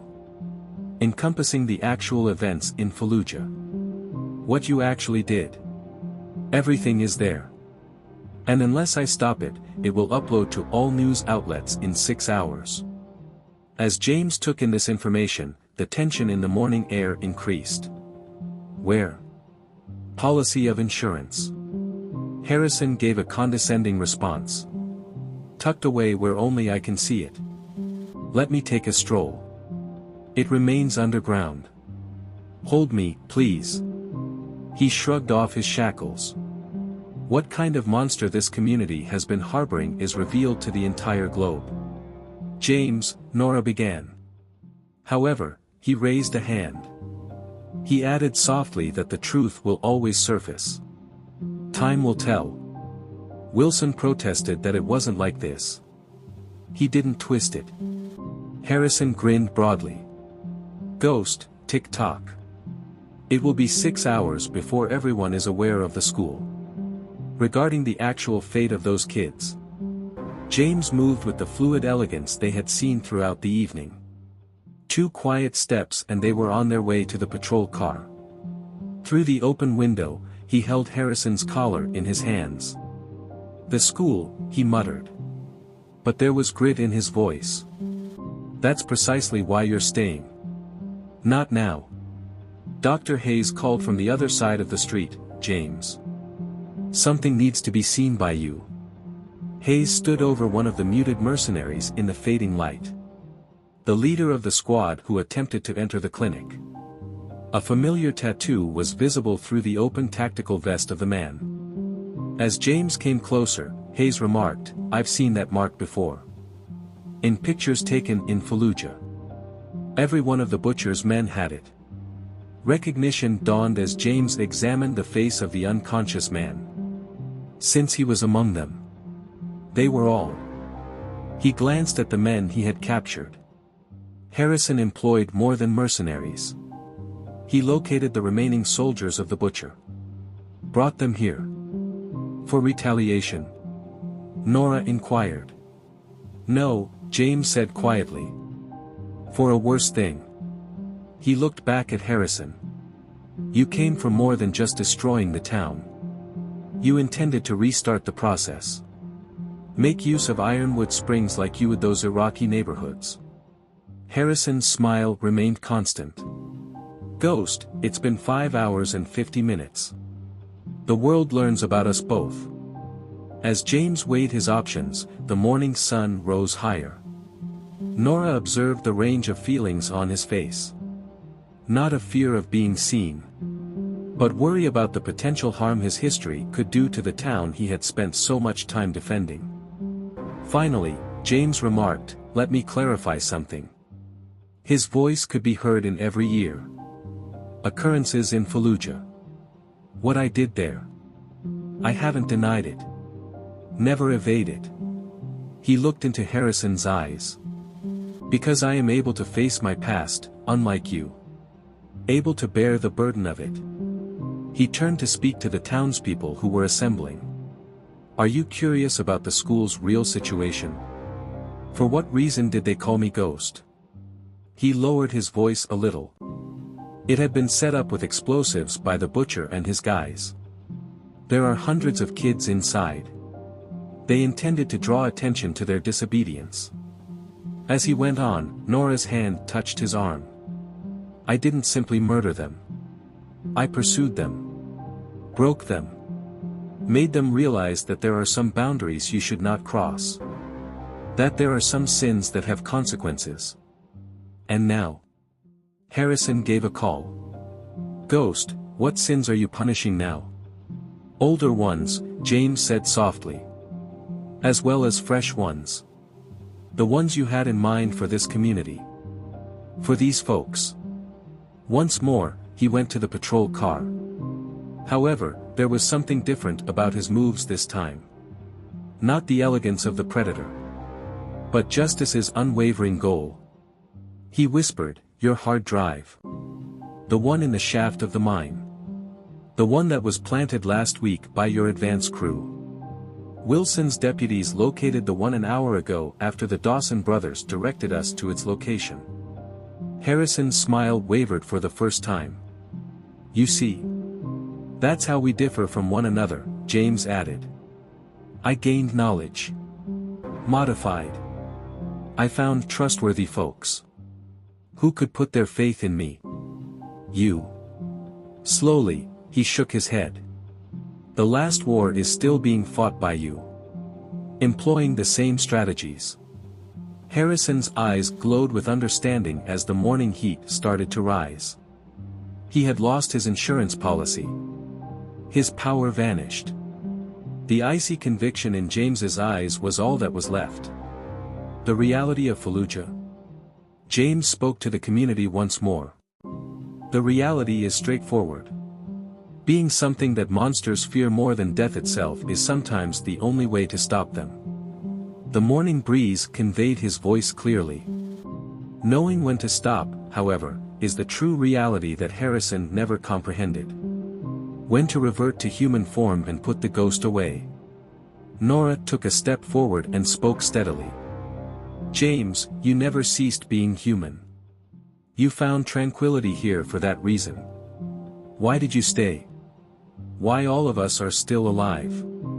Sunlight rose above Ironwood Springs. Lighting up a town altered everything. But more powerful in some way. James Hunter stood bare in the cold early light. Not the silent bartender either. Not only the lethal agent. But something special. A guardian who had established himself. His folks. His intention. Now what?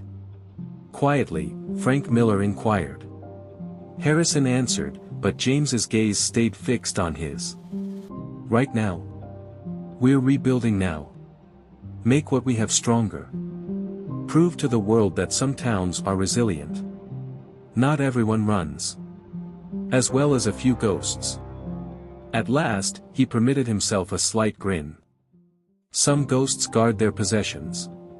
Black SUVs drove into Ironwood Springs as the afternoon sun pounded the town.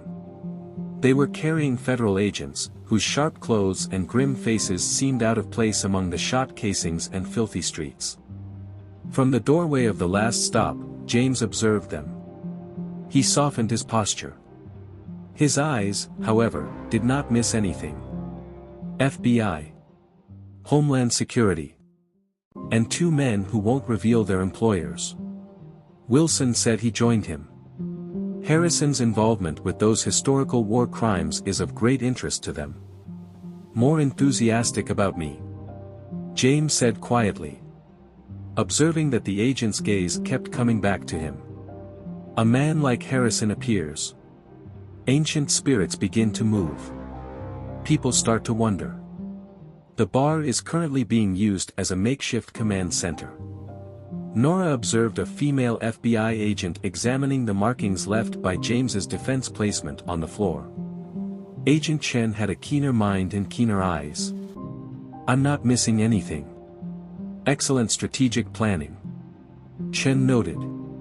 These roles, they are of professional quality.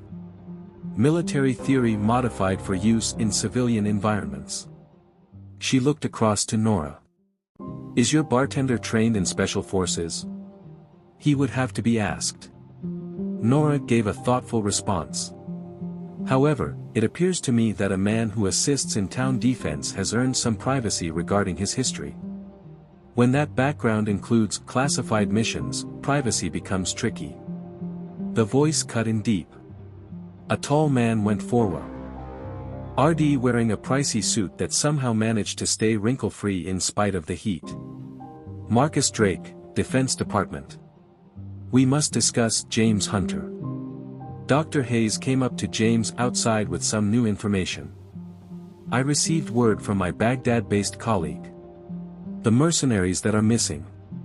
They aren't merely sprinting. They're getting back together. They are being led by a man named Keller. It's Harrison's former second-in-command. James's face remained unchanged. However, his hands became motionless. Nora recognized that terrible calm now. Keller ought to have anticipated his involvement. Do you know him? Wilson inquired. Do you know him? The man in Iraq who did Harrison's worst work. The one we failed to capture. James looked around the road. The one who most enjoyed injuring children. Drake came out of the bar and approached them with a deliberate gait. Hunter, Mr. You must talk about your participation in specific operations abroad. Fallujah in particular. 2004, instead, talk about Keller. James answered softly. You let it get away from you, man. Something worse than what happened here last night is being planned by a man out there right now. Drake's foot stumbled a little. How are you aware of Keller? In the same way, I am aware that he was CIA's issue prior to being Harrison's friend. In the same manner, I understand your true motivation. Even federal agents hesitated at the deadly gentle tone in James's voice. Not concerning classified operations or past missions. Regarding tidying up your mess before it worsens. Nora was being questioned by Agent Chen inside the bar. Langston, Ms. You must comprehend our worry. Living under the radar, a highly skilled military operator unexpectedly gets into a gunfight that renders 30 professional mercenaries paralyzed. Alive. Nora cut me off. They're all living. They could have all been slain by the man you're worried about. Decided not to. You might want to consider the implications of that. They noticed a disturbance outdoors. An urgently flushed deputy rushed in. I just received word. In the Carson Valley, 3 bodies were discovered. Their equipment indicates that they were once military. Performed their work in a professional manner. Keller. James spoke quietly. Cleaning the house. Removing any potential speakers.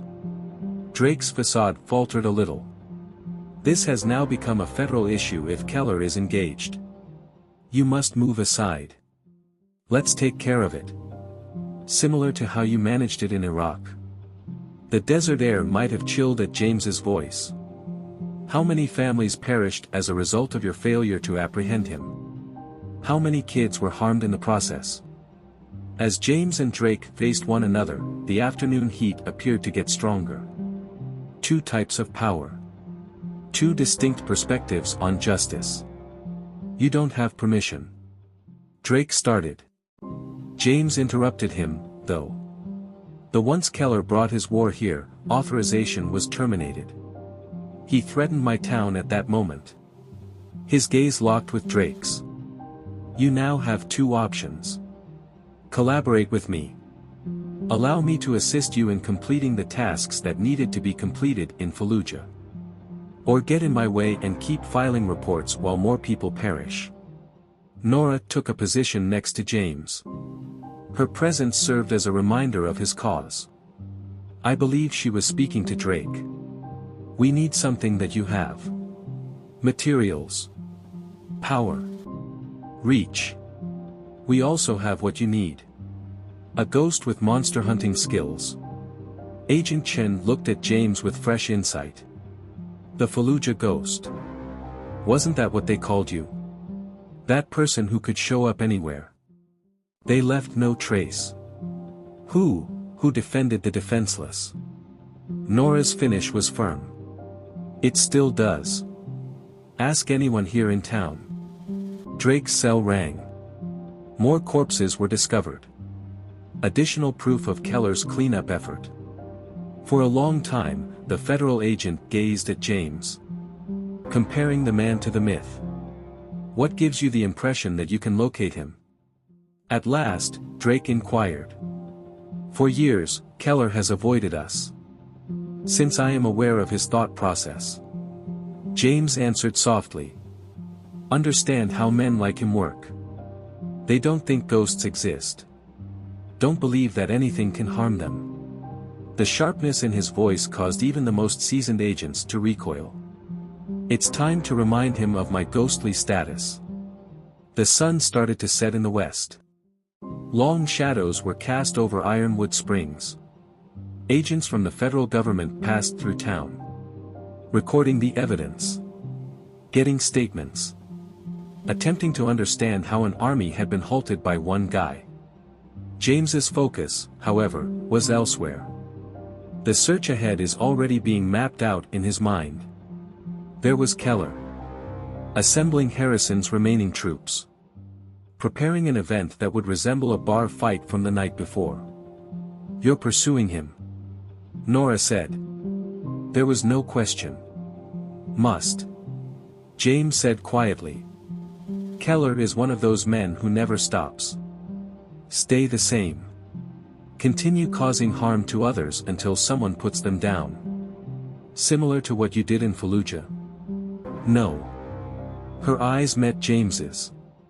It's different this time. I'm more than simply a weapon aimed at a target this time.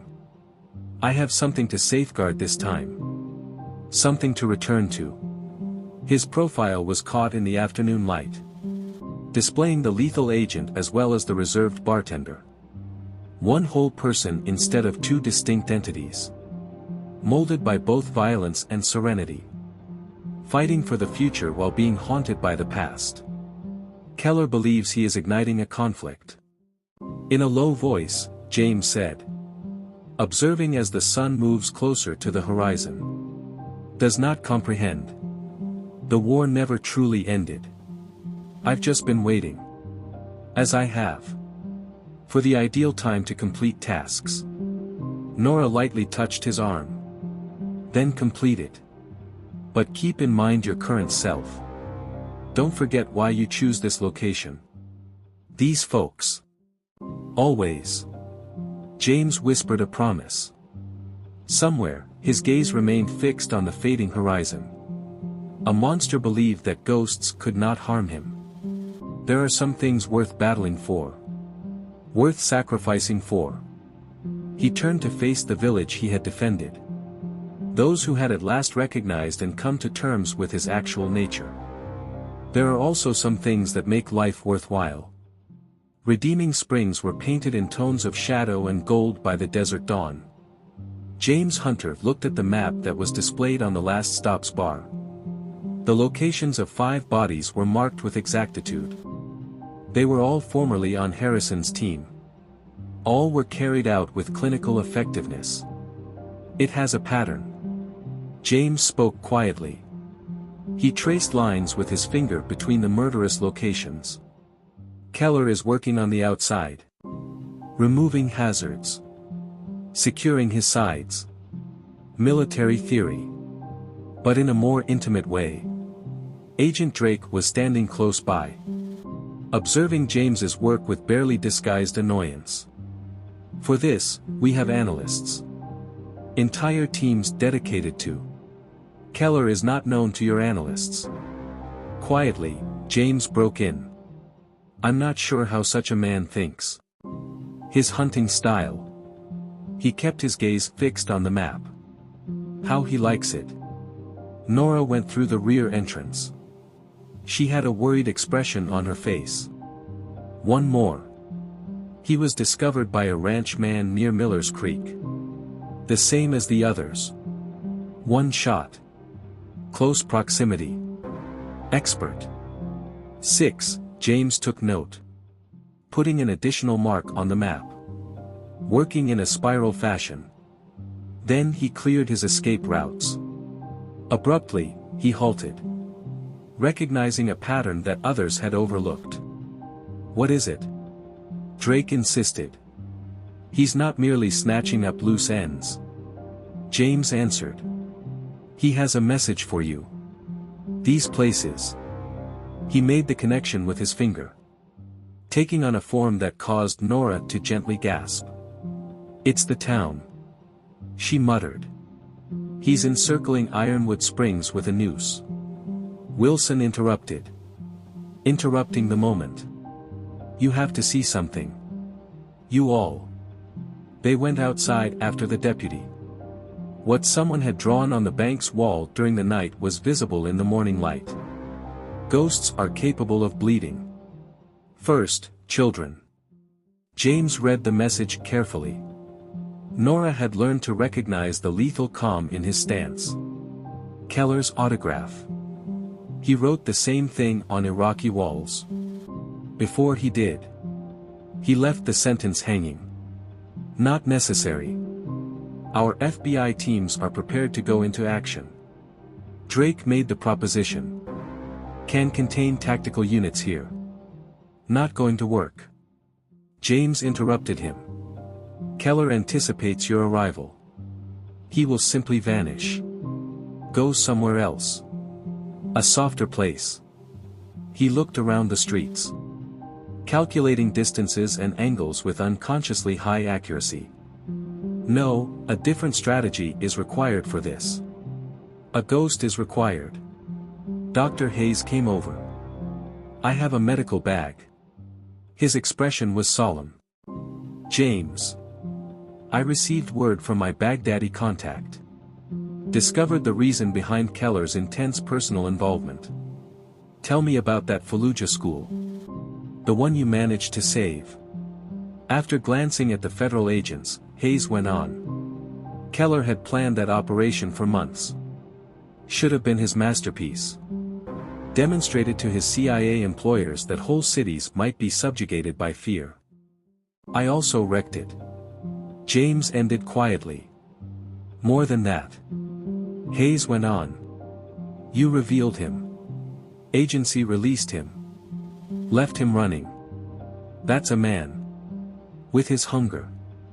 His operation wasn't merely ruined by you. You denied him the opportunity to fulfill his true ambitions. Nora saw James's eyes light up with understanding. The kids. Silently, she said. He wrote the message for that reason. Why is he focusing on families first? He wants me to know. James concurred.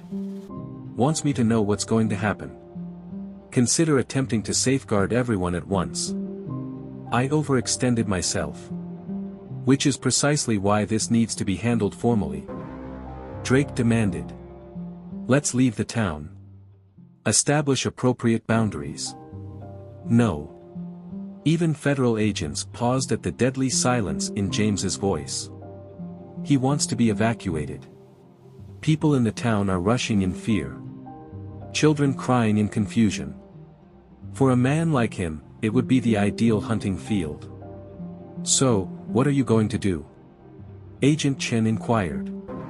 That morning, they spoke for the first time. After 15 years of protecting the town, James turned to study it. He was familiar with the streets. The structures whose shadows he had committed to memory. Those who had at last recognized and come to terms with his actual nature. I'm going to alter the regulations. Softly, he said. Force him to play my game rather than his. How? Drake insisted. By becoming aware of his true desires. James's gaze returned to the drawn thread. The message goes beyond terror. It's intimate. Expert. The call of one hunter to another. Nora was the first to understand what he meant. He wants to show that he is superior to you. Aims to outperform the ghost in his own field. Indeed. James gave a slow nod. Thus, he is already observing. This site is already being watched. Most likely since before Harrison's assault. Wilson swore quietly. We had been concerned about his arrival the entire time. He's already here, though. It must be. James concurred. A man such as Keller. He would have to examine his work closely. We must keep an eye on the growth of fear. Savor the suspense. Something hardened in his voice. You must keep an eye on me. As James started to go through the town, the morning sun rose higher. His movements were deliberate and measured. Most onlookers thought he was only inspecting buildings. Securing areas. However, Nora realized the reality. Observed the calculations behind each movement. Every pause was timed perfectly. He's performing for the audience. She understood. Allowing Keller to see precisely what he desires. Establishing a trend. Agent Chen concurred. She sounded appreciative of her profession. He is becoming predictable. At risk. He's baiting himself. Drake sadly concluded. As the day went on, James kept performing. It's clear that the experienced agent is having trouble keeping too many people safe. Too many locations at once. Nora could see the predator's grace, which had never truly left him, beneath the seeming tension. You're attracting him. When they got some alone time, she said softly. Making him believe you're helpless. In a desperate situation. Giving the impression that he knows me. James made a kind correction. I believe he knows who I am. My thought process. He glanced at the rooflines of the town. Causing him to overlook something crucial. What is that? That being a ghost is not the same as hunting one. James's voice possessed the lethal assurance she recalled from the evening of Harrison's assault. Here, Keller believes he is the hunter. I think I was scared by his message. Made me predictable. Did it not? No. James answered softly. Just brought to memory something I discovered in Fallujah. He never understood it. What is that? Her eyes met James's. She saw more than just the weapon he had been in them. But he had turned into a guardian.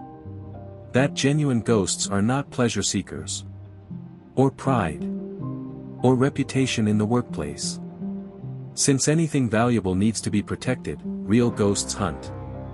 Something for which one would die. The sun started to set in the west. Long shadows were cast over Ironwood Springs. In those shadows, somewhere, a murderer waited and watched.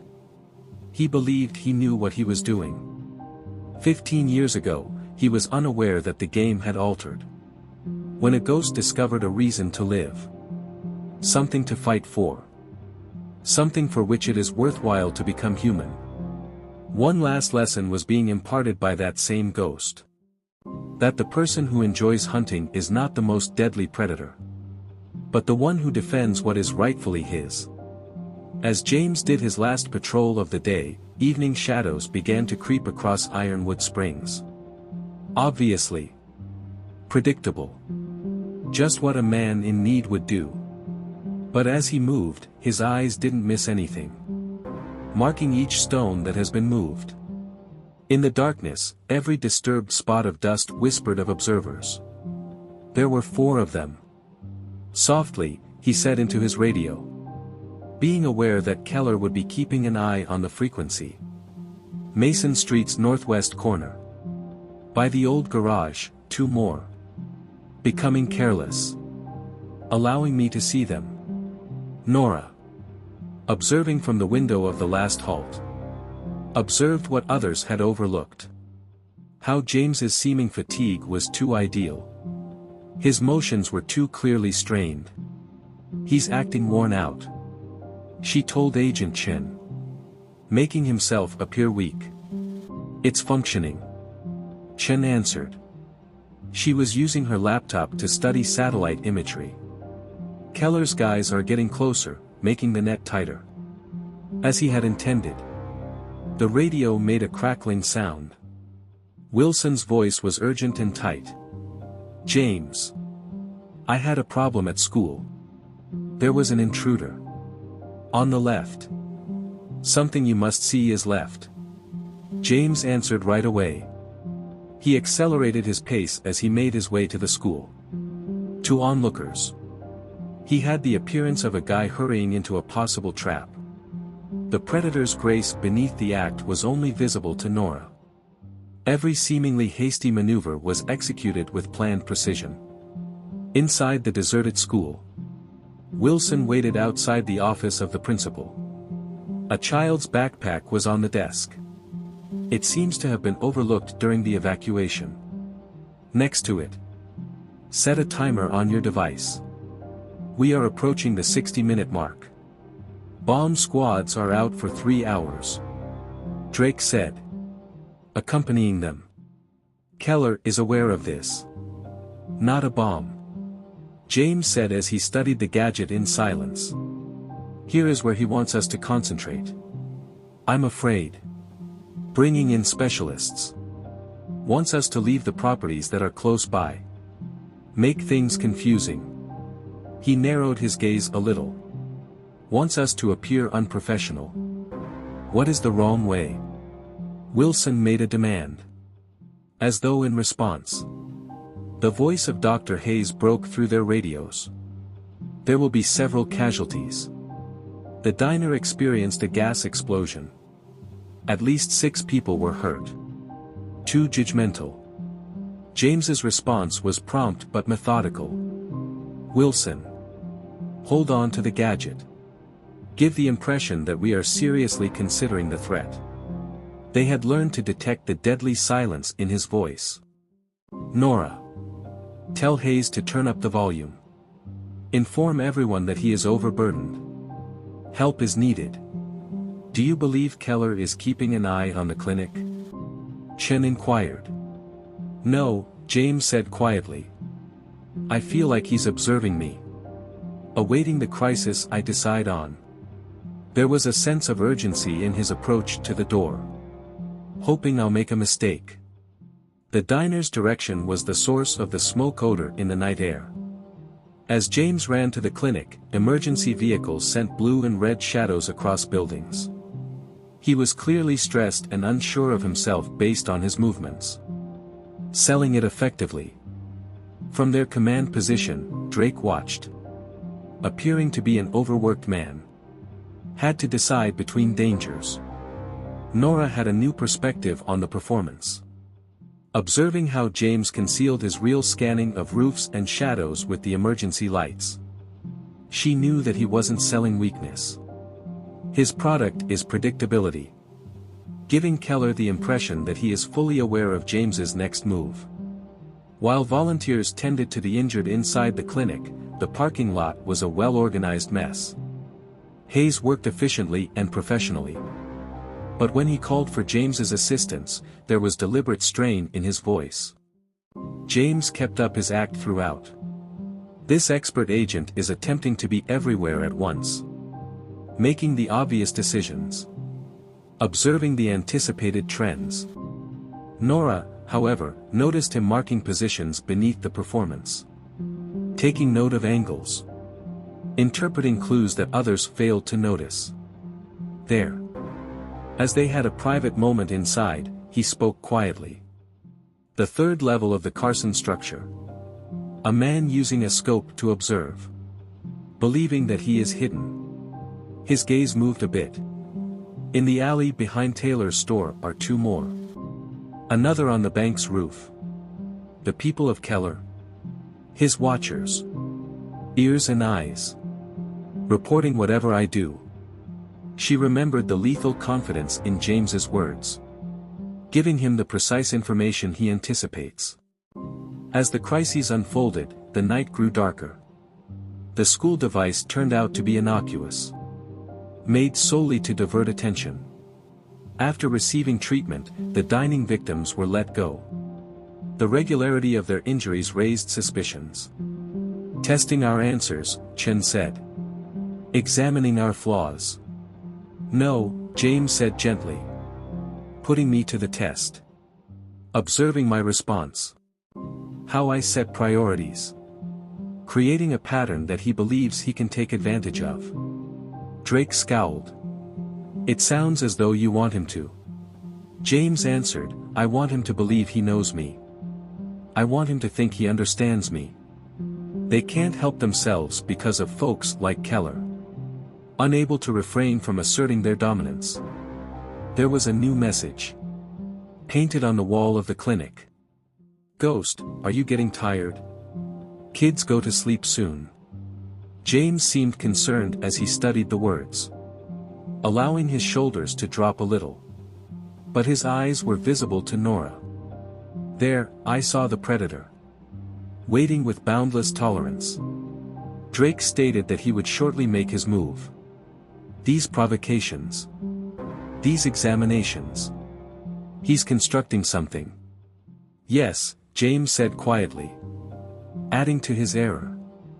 James kept performing as the evening went on. The expert worker progressively deteriorates. Making minor mistakes. Displaying symptoms of stress.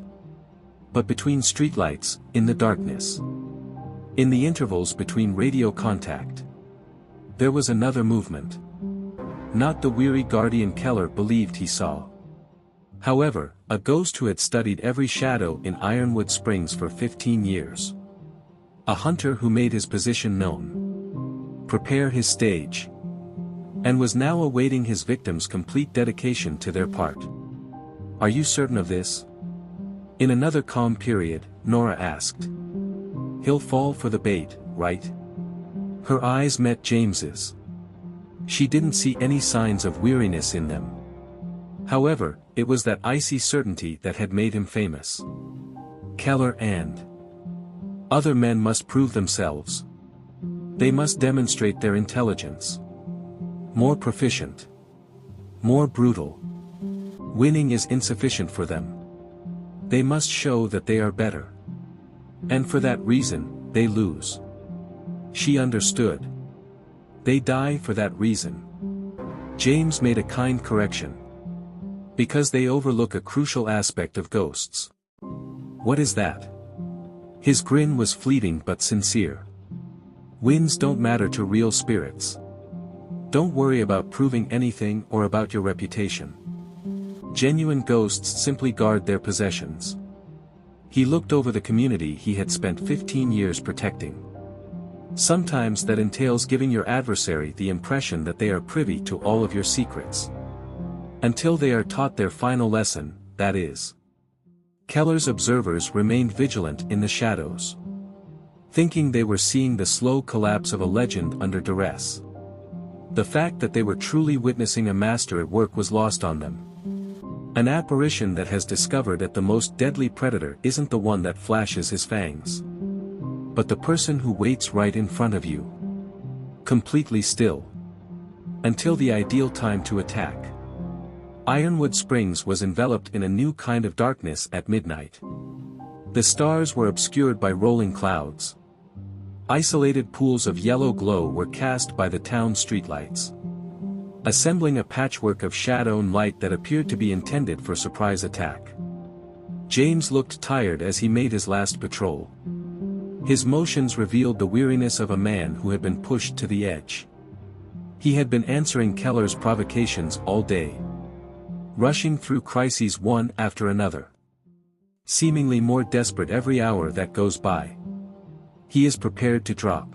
One of Keller's observers reported into what they believed to be a safe and secure line.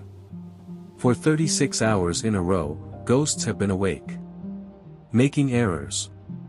During the final visit, Nora purposefully left the windows unclean so she could observe the street, causing the glass to develop blind spots naturally. They are in motion. Softly, she said into her radio. They would, as you stated. Count. James's voice returned, carrying a measured sense of fatigue. 8. 12, no, approaching from the south. Formation of professionals. With increasing alarm, Agent Chen examined her tactical display. We are monitoring the convergence of several teams. It's this. Keller's main thrust. Shall we bring in our own people? Drake insisted. He reached for his radio. No, even federal officers paused when they heard James's voice because it carried that lethal silence.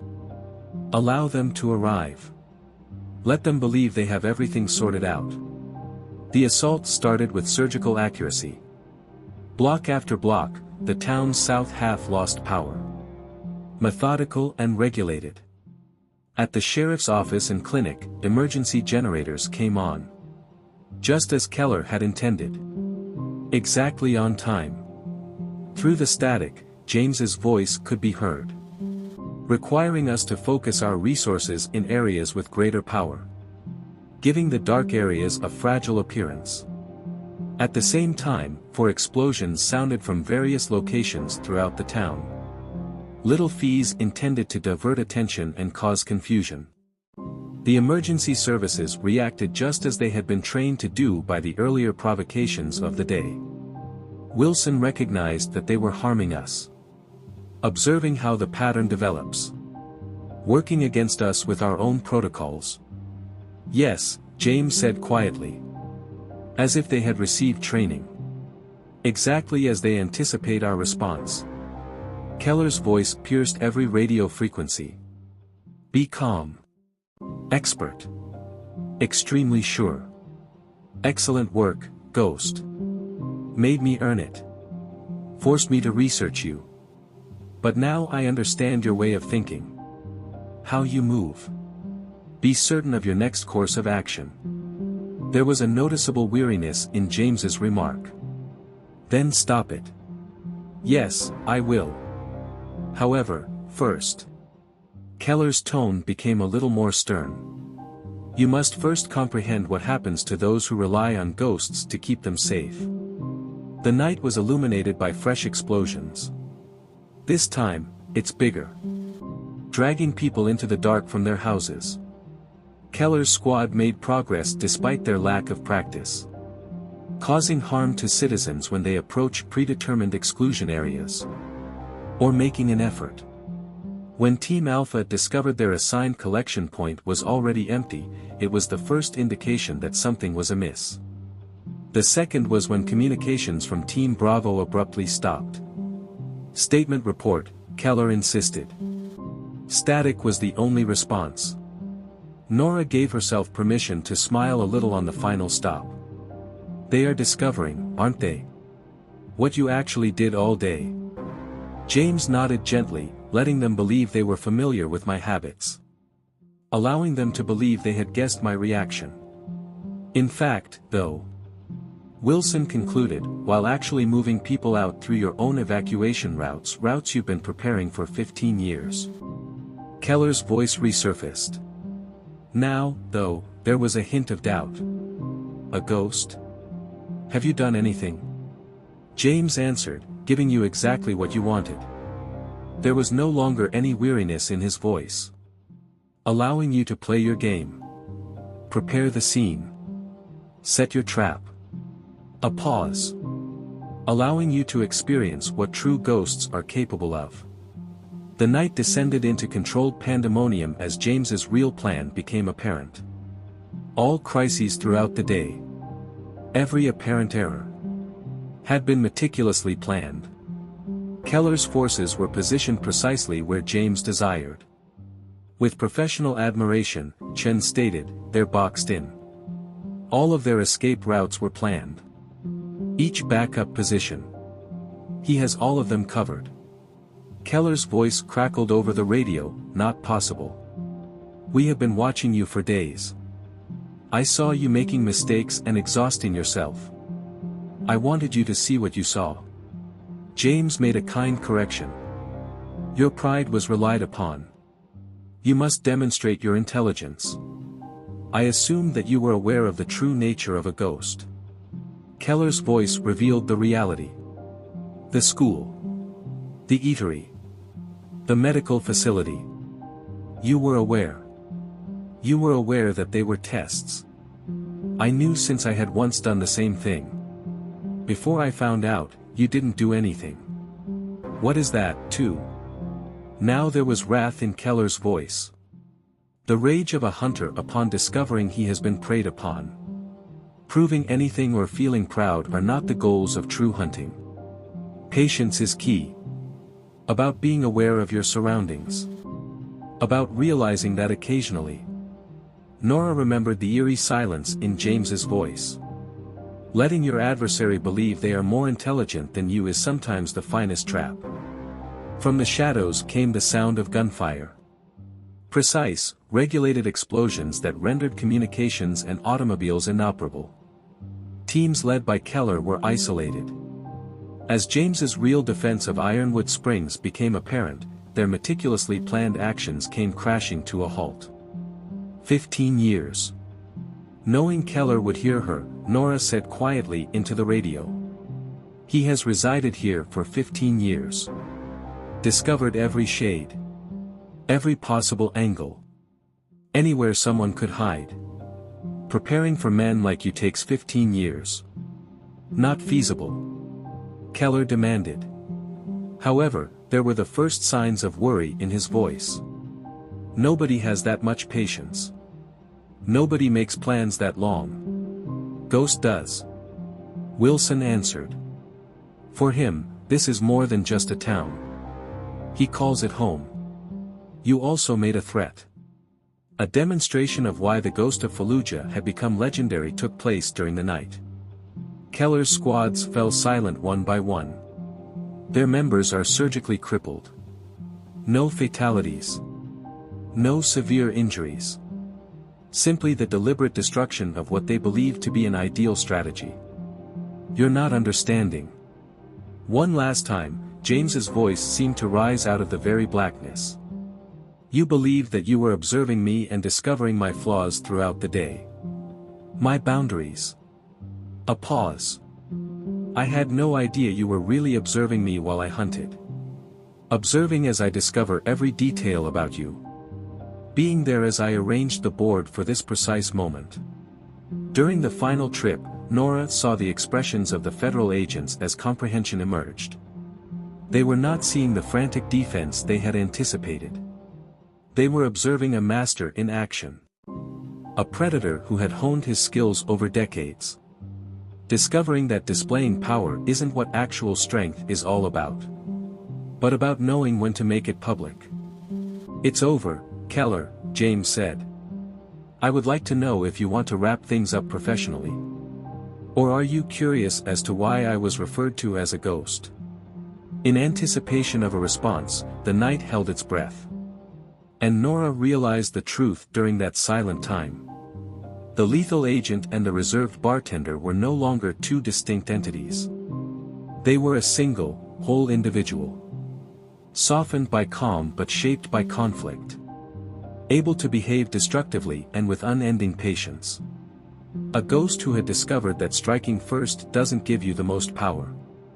But in precisely determining when to strike last. Dawn, the color of blood spilt, came toward Ironwood Springs. During Keller's last stand, he painted the clouds red. In the medieval church tower, a corner. Encircled by the remains of his flawless scheme. He was down to one card. His voice crackled across the radio, "Last chance ghost." Under its professional serenity, it carries a desperate edge. Get out of here. Or observe what occurs when a man decides to make a point when he has nothing left to lose. Below, James stood in the street. As he surveyed the tower's architecture, his posture eased but his eyes did not miss anything. I've been passing this building for 15 years. Noting every detail. Had gotten him ready for this. Agent Chen said he had bombs up there. Examining thermal measurements. Sufficient to remove half the block. More than that, said James quietly. I also got something else. Another person. He narrowed his gaze a little. Don't you, Keller? Through the radio came a loud laugh. The ghost is still sharp. Notwithstanding the passage of time. A pause. Do you want to share with your federal buddies who I was able to apprehend during their time spent witnessing my men's failure? The sound of Dr. Hayes' voice stopped Nora's heart. Professional but restrained. James. Emily Chen is with him. The daughter of Agent Chen. Agent Chen's face paled as the morning air grew heavy with fresh anxiety. Her daughter. Going to see her mom at work. Trapped in Keller's last desperate move. 8 years old. With clinical satisfaction, Keller made the announcement. The same age as those Fallujah children. Do you recall the ghost? Do you recall how you rescued them? His tone became stern. Do you recall the cost? James's position remained unchanged. However, Nora noticed a change in his gaze. A coldness that was characteristic of the man he had become. Keller, let her go. Put an end to this cleaning. Clean. Keller chuckled once again. There is nothing tidy about the future. You see. I found it out at last. What makes you so dangerous? It's not that you're superior to us. You genuinely care about it. A pause. This is the reason it will hurt so badly. Wilson made a cautious approach. He spoke softly. Men on all sides. However, what about the explosives? I can't take the chance. Quietly, James nodded. You can't let him see someone take his place. What's the play, then? James's gaze remained fixed on the skyscraper. Not a play. No strategies. No shrewd tactics. Nora recalled the lethal confidence in his voice. Just a decision. Which option? Agent Chen made a demand. Her businesslike manner faltering. I made the same decision in Fallujah. James said quietly. The decision to become a ghost or not. As well as being human. As James started to move, the dawn light grew brighter. His movements were deliberate and measured. Every movement had a purpose. But not the smooth elegance of the predator they had previously encountered. There was more to this. Something more basic. What are you doing? Keller insisted. Remain behind. Not possible. James answered. Still moving forward. You see. On one point, you were correct. I'm concerned. Show concern for this town. These folks. The morning breeze conveyed his voice clearly. Consider the fate of an 8-year-old girl who didn't request to participate in this. I'll murder her. Keller cautioned. I'll bring down the entire skyscraper. Perhaps. James concurred. Never faltering in gait. But first. You'll give me a direct glance. Going to comprehend precisely what you're dealing with. As James arrived at the church steps, Nora observed. The bartender's subtle efficiency was no longer present in his actions. Not the lethal elegance of the agent. It was an older thing. More primordial. The epitome of a protector. Ghost, last warning. Now there was genuine terror in Keller's voice. Not a ghost. James said quietly. No more. Just a man who promised something 15 years ago. Vowed to keep what was rightfully his. He went into the church. And for a while, the entire globe held its breath. Keller's voice then resurfaced. Shaking. How? How did you? Because I constructed the warning system for this community. James's voice answered. From within the tower itself now. It was constructed to keep people safe. Spent 15 years learning how to get in. Every possible angle. Every shadow. A pause. I've been training for men like you for 15 years. The events that followed in Ironwood Springs became legendary. Outside, there were just sporadic noises. Quick motion. The cry of a child was abruptly muffled. The quick accuracy with which skilled hands execute violence. After it was finished. As the sun eventually rose in the morning. Keller was restrained and guarded when they arrived. In her mother's arms, Emily Chen is safe. And there was James Hunter, keeping watch with the same subdued demeanor he had displayed behind his bar for 15 years. How? Drake insisted. Examining the scene. It was a stronghold, that tower. The angles. The explosives. The prisoner. The scenario was unfeasible. No, Nora gently corrected. It was merely a decision. He has been making the same decision every day since he arrived here. James went down the stairs of the tower. He moved with that same controlled grace that he had always had. Now, however, everyone recognized it for what it truly was. Not only the accuracy of a skilled worker or the effectiveness of a seasoned bartender, but a guardian's unwavering preparedness. As they carried him away, Keller muttered, "You could have killed me, had every right to." Might have. James concurred. Decided not to. Decided on a more difficult option. What is that? Decided to keep in mind who I am now. What I constructed here. Nora's eyes met James's. Decided to demonstrate to an 8-year-old girl that monsters may be thwarted without turning into one. As federal officers processed the site, the morning grew brighter. As residents of the community came out of their houses, Ironwood Springs started to breathe once more. James Hunter watched over it all. He was both new and familiar. A man who had at last created something new by fusing his past and present. "Are you aware of what I discovered today?" Nora inquired quietly. Watching the sun rising over their village, they joined him. "What is that?" Discovered that the ghosts that haunt places aren't always the strongest. She lightly touched his arm. The decision to live there is theirs. Keep them safe. Bring them home. James looked around the community he had been protecting for so long, his smile modest but sincere. Now the bartender and the ghost were one. Characterized by peace yet shaped by bloodshed. Both tremendous action and absolute stillness are possible. A guardian who had at last realized that the greatest strength lies not in fear, but in being believed. Not in a haunted house, but in referring to it as home. Ironwood Springs was drenched in golden light from the mid-morning sun. The events of the night were being analyzed by federal agents.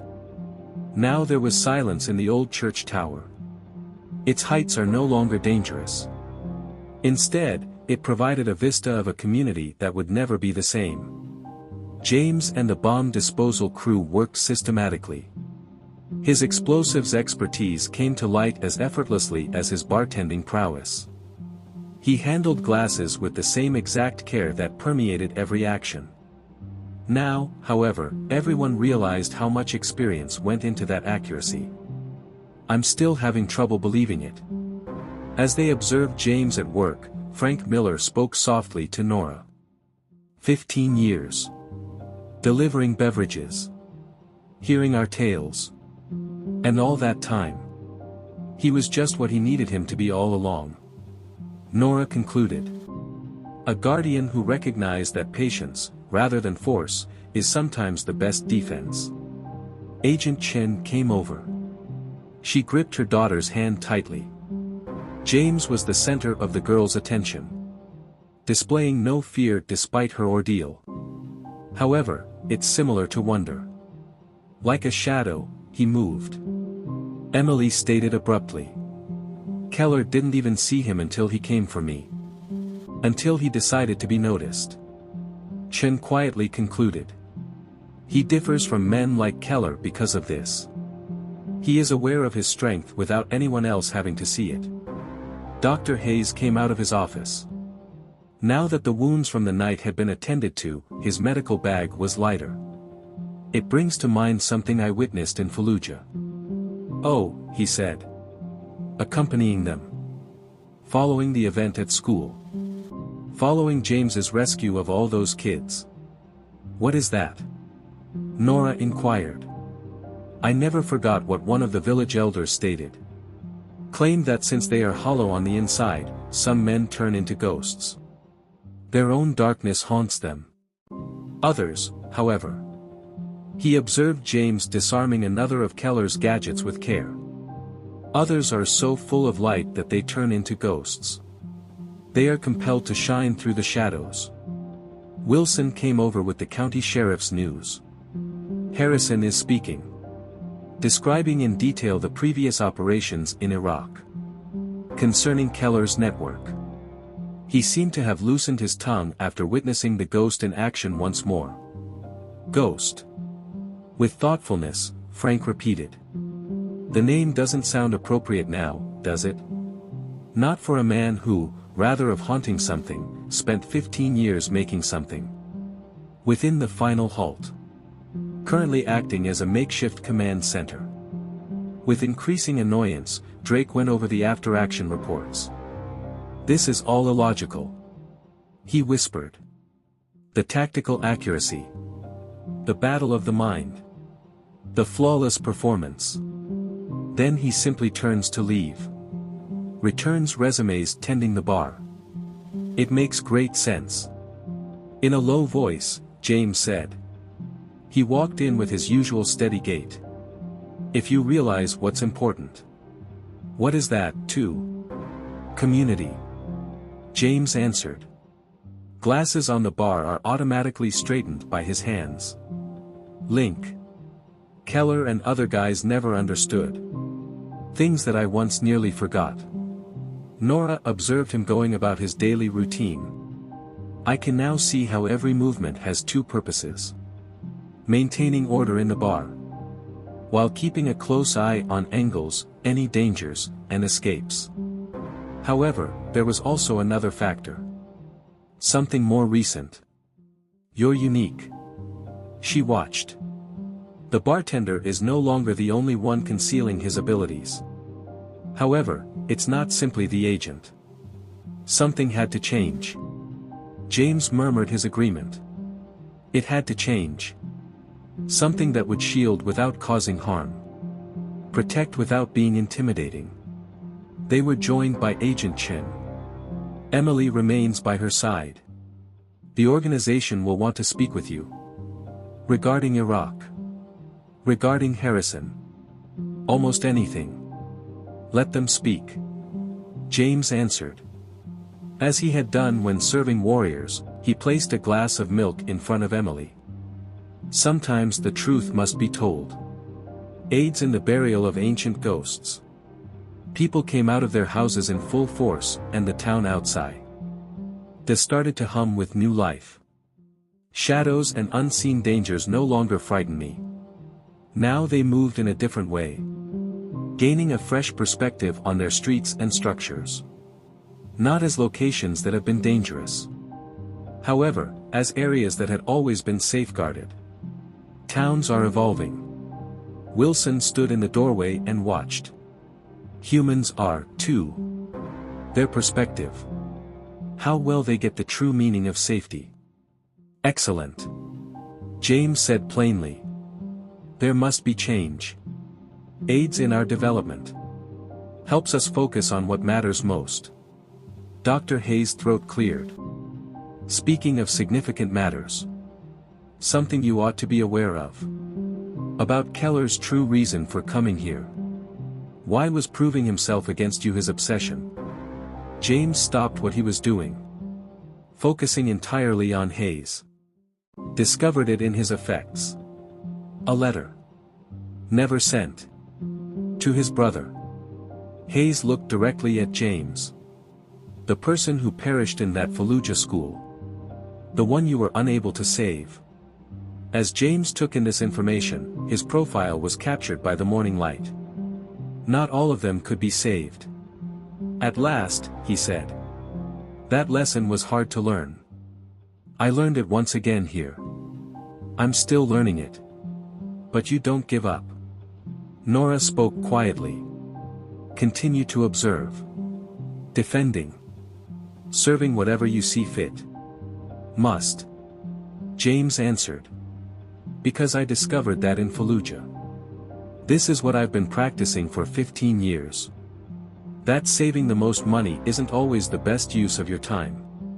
But in the manner in which you decide to persist. Emily's voice came out of nowhere.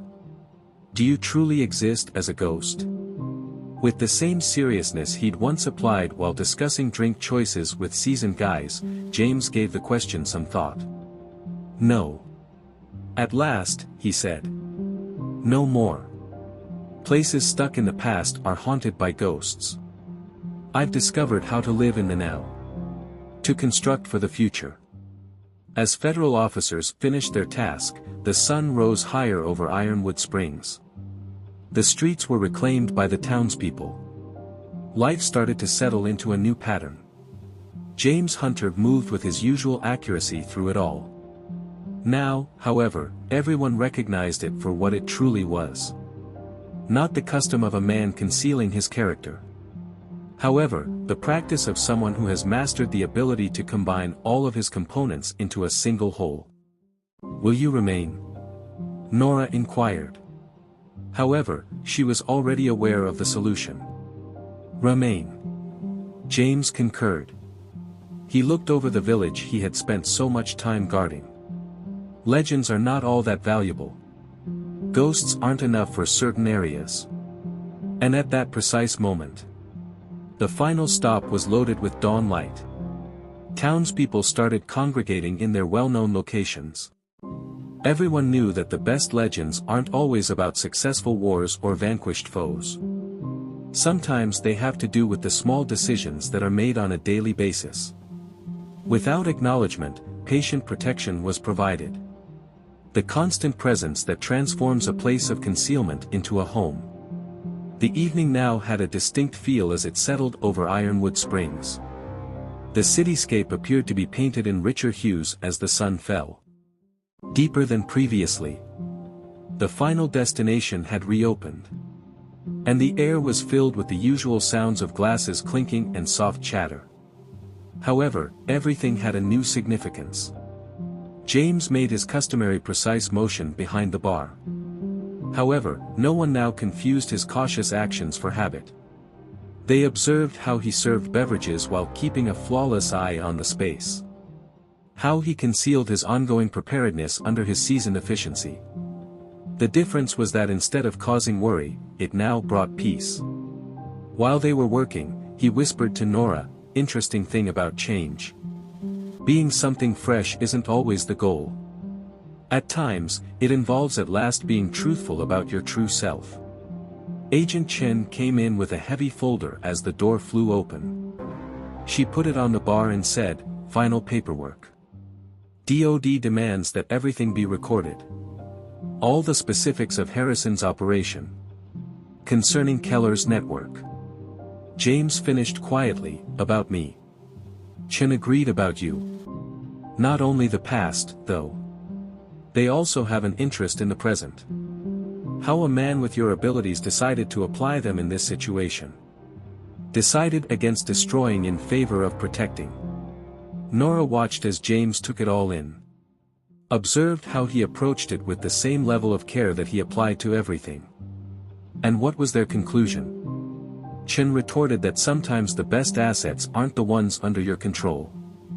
They are sometimes the ones who decide how best to serve. They could see Wilson and Dr. Hayes coming through the window. With news in their faces, the two men walked deliberately. As they walked in, Hayes declared, "I got the final reports from Baghdad. Regarding Keller's brother. About the actual events that took place at that school." James was polishing some glass when his hands froze. "Tell me," Hayes urged softly, "you were right about saving most of the children. However, one thing is incorrect. The brother of Keller. He was not among the assailants. He was among the instructors." As James considered the implications of this realization, the nighttime air became heavy with its weight. Finally, he stated that he was attempting to stop them. Attempting to alert the kids when Hayes confirmed that he was caught in the midst of the turmoil by a sniper's bullet. It was the wrong time and place. Everyone's presumptions were incorrect. Nora saw a change in James's face. Not sorrow or shame, but comprehension. He whispered, "That's why Keller really came here. Not only for power or retaliation. He wanted the truth to be known to the man who killed his brother." "That's funny, truth," Wilson said. "Rarely as easy as we believe." As the townsfolk started to arrive for the evening, the door opened once more. They moved differently now, though. Seen in a new way. After giving James a respectful nod, Frank Miller sat down as usual. In a low salute, old Tom Parker held up his glass. Fresh pies were brought by Betty from the diner. Placing them on the bar with a fresh respect for the guy who had kept them all safe. Observing the exchanges, Nora observed that the town was changing. Instead of becoming what they pretend to be, people are recognizing strength in being who they truly are.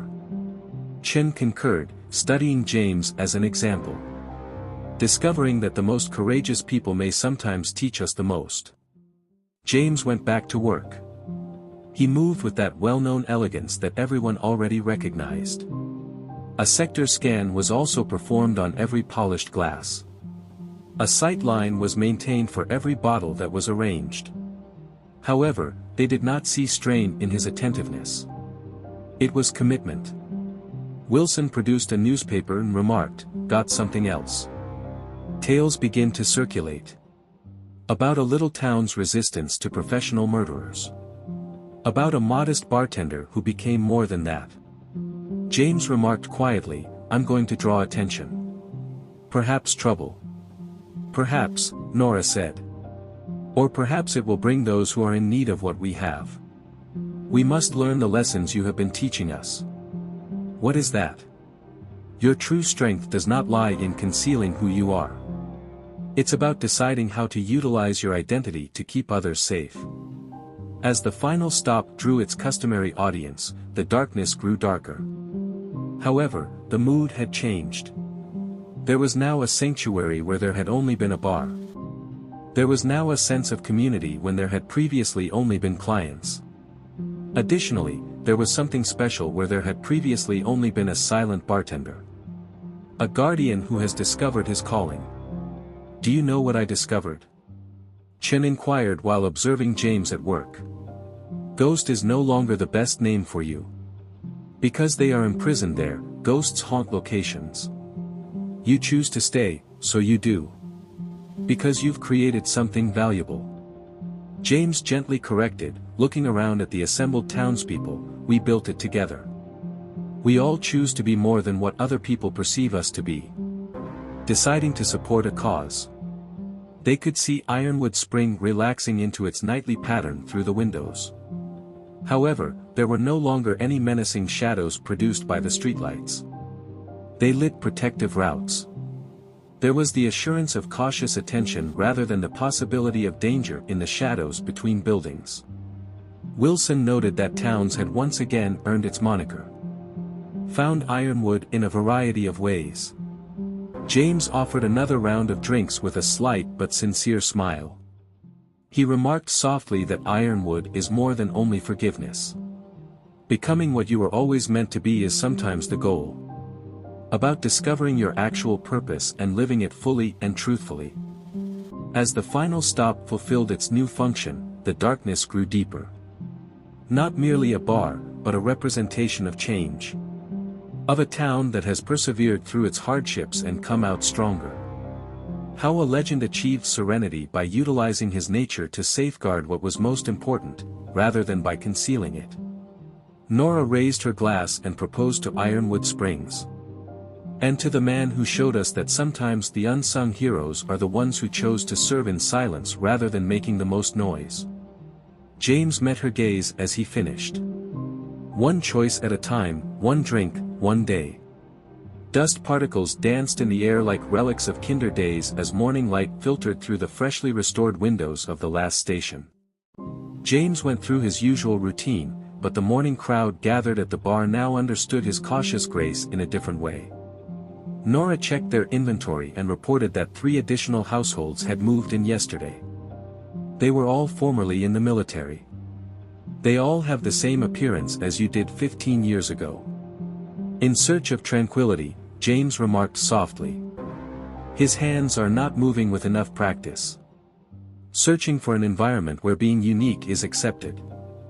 Wilson and Dr. Hayes were admitted as the door opened. The headlines of the new newspapers the deputy carried told a tale that went beyond their small hamlet. Heroes find a home at Ironwood Springs. Hayes noted, settling at the bar, getting quite the reputation. A place where warriors in distress can rest their loads without abandoning their guard. James kept working, but as fresh faces appeared among the regulars, his eyes didn't miss anything. Mostly ex-soldiers, bearing the same burden he had previously borne and looking for the same tranquility he had discovered. Reputation is a funny thing, he replied quietly. Not often does it provide what you expect, but sometimes it brings exactly what you need. Agent Chen came in with her now frequent guest, daughter Emily. The girl, no longer afraid of shadows but captivated by the silent power that pervaded the space, carried her homework to her usual corner table. DOD made the ultimate choice. Chen joined them in the bar and made an announcement. About the town's categorization, about your position. And? Nora inquired, but James seemed indifferent and carried on with his task. Chen answered, they're referring to it as an informal sanctuary. A location where some abilities are known and where some histories don't require explanation. She gave a small smile. A place where certain ghosts can be saved. As more people arrived, not just residents anymore, but tourists from nearby towns as well, the dawn light grew stronger. Some were drawn to the expanding legend out of curiosity. Others arrived in search of something more profound, seeing a reflection of their own carefully restrained force in James's deliberate gestures. Wilson watched the exchanges, saw that something was being built here. More than just a place to hide. Constructing a community, James said gently. A place where power shields rather than intimidates. When caring equates to being vigilant. Dr. Hayes' throat cleared. He produced an old photograph and remarked, I got one last piece of the puzzle. Regarding Keller's brother at that Fallujah school. As Hayes went on, James's palm froze on the glass he was polishing. He wasn't merely attempting to caution the kids. He was attempting to avert a more significant event. Something that would have made Harrison's efforts here seem insignificant. Hayes looked directly at James. That day, you did more than just save those children. Something that would have grown, spread, and produced more men like Keller was stopped by you. As James took in this last reality, the early air became thick with comprehension. Choices, he finally said. We occasionally create them without fully understanding what they mean. Their effects can occasionally be felt beyond than we can see.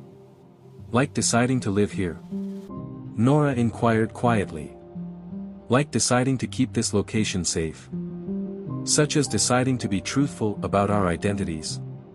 James answered, surveying the assembled gathering. Every one of us.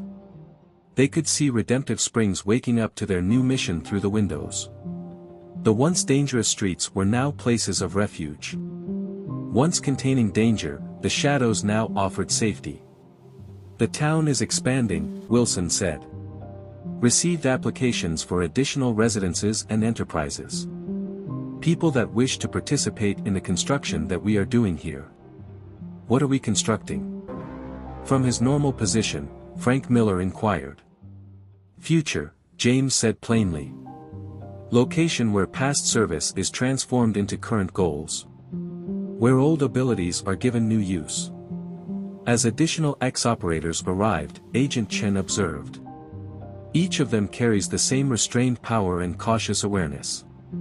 However, in this room, with James's silent presence, that power changed from being menacing to being protecting. "She recognized you were teaching them. They know how to apply their skills as you do, not just how to find calm. How to defend without causing harm." James quietly acknowledged that he was also teaching himself. Discovering that sometimes the best service comes from how we choose to do something rather than what we can do. Nora observed how the early crowd was expanding. Observed how James's serene presence caused the newcomers to gradually relax. The final destination was no longer only a bar. It was evolving into a representation of change and purpose-driven Ironwood. "What is my favorite thing about this?" Quietly, she asked. "Finding peace is no longer the only goal. The goal is to create and share it." Serving another round of coffee to men and women who wore the same shadows he had once borne, James smiled modestly but genuinely. He added quietly that peace is more than just the absence of bloodshed. It's the existence of purpose and protection. A village that had discovered its real purpose was illuminated as the sun rose higher over Ironwood Springs. Not only as a haven for soldiers in distress, but also as a place where their abilities could be given new purpose. Where being vigilant could be a benefit rather than a drawback. Chen raised her coffee cup and said, "To the future. And to the guy who demonstrated to us all that sometimes the most strong strength is the quietest." James gently corrected to Ironwood Springs. "And to everyone who choose to help it become what it is. One saved soul at a time, one day, one decision." It had been a year since the night Ironwood Springs realized what it was really for. Over a changed town, the morning sun dawned, illuminating fresh evidence of development and vitality. At its core, the final halt remained. It had become more than it looked, though, just like its owner. With his usual accuracy, James Hunter went through his morning routine. Every movement retained the deliberate elegance that conveyed lethal abilities transformed into a defensive function. However, he was no longer the only one who was alert. Here, dozens of former operators had made their way, each learning to turn their vigilance into a protective rather than threatening quality. As she watched him get ready for another day, Nora remarked, "Sometimes I wonder. Did you ever imagine things would turn out this way when you initially walked in here that morning?" James grinned softly as he looked about at his pub. It was a haven where troubled warriors discovered new meaning, not merely a place to congregate. Quietly, he confessed that he had dreamt of serenity. Discovered a greater thing, family. Dr. Hayes and Agent Chen stepped through the open door. The doctor's clinic had grown into a healing center for invisible and apparent wounds. By assisting in bridging the gap between official authority and the special sanctuary Ironwood Springs had become, the federal agent's presence had become permanent. Chen declared that the final reports were in. The sentences of Keller and Harrison have been verified. Life without the possibility of parole. She looked closely at James. Everything changed when they testified about Fallujah and the actual events that transpired at that school. Usually the truth does, James said quietly. Alters our perception of the past and our approach to creating the future. They observed Wilson conducting a training session in the town plaza via the windows. Alongside local deputies, former operators taught one another how to combine various forms of strength to create something more powerful. "We're building something special here," Hayes noted. A place where warriors with battle scars learn to use their abilities to defend rather than destroy. Where being defensive turns into becoming harmful. As more guests arrived, the morning went on. Veterans and civilians, locals and immigrants, were all settling into the community that Ironwood Springs had developed into. Even the last stop had changed. Its walls now contain recollections of both atonement and violence. What most amazes me, do you know? As she saw the exchanges, Nora inquired. It feels so normal now. It is amazing how such violence can give way to such peace. Not just peace, James kindly corrected. Goal. Realizing that our choices about how to do things might sometimes be our greatest strength rather than our abilities. Emily Chen and her mother came in. No longer the terrified youngster who had encountered Keller's insanity. Her demeanor had changed to one of quiet confidence. Realizing that rather than being threats, the shadows in her village were protectors. She said to James, "Tell me the story again," settling down where she usually is. About the transformation of a ghost into a guardian. As he thought about her request, James's hands slid across glasses and bottles with practiced care. At last, he added, "Not about becoming, about recalling. Real strength is in choosing to defend people rather than in haunting locations." More cars came up outside. A combination of those looking for safety and those attracted to Ironwood Springs' rising notoriety. However, the community had learned to strike a compromise between its reputation and its mission. Transforming into something special in the contemporary world. Chen reported receiving word from DOD. "We're being used as an example. Establishing comparable sanctuaries elsewhere. Locations where veterans can discover meaning without losing their competitive advantage." Wilson said it wouldn't be the same. Accompanying them. "Won't possess what we do." "What is that?" Emily inquired. "Foundation," James said softly. "Founded on the knowledge that sometimes the best fights are won with patience, purpose, and protection rather than via violence." As the final stop filled with its morning population, the sun rose higher. With contained power, former operators moved. Their attentive awareness is no longer a source of worry but rather a source of solace for others around them. James had set an example for them. Discovered that genuine strength comes from being trusted rather than scared. Nora saw that you had also changed. Observing James at work. The bartender is no longer the only one concealing his abilities. They are used by more than just the operative. Something fuller. It had to change, James said quietly. This place had to become what it needed. What these folks needed. He looked around at the assembled community. What I always needed to be. The circle appeared to be completed and Dr. Hayes arrived with news. "Do you recall that Fallujah school? I just received a message from my contacts. It has been reconstructed. It was given Keller's brother's name. The educator who attempted to rescue those kids." For a moment, James's hands froze on the glass he was cleaning. "Ironwood," he muttered. "Exists in a variety of forms. Such as this town," Nora said. "Similar to what we've constructed here." Ironwood Springs was painted in shades of promise as the dawn light grew stronger. They could see their neighborhood celebrating its individuality through the windows of the last stop. A haven of purpose for troubled warriors.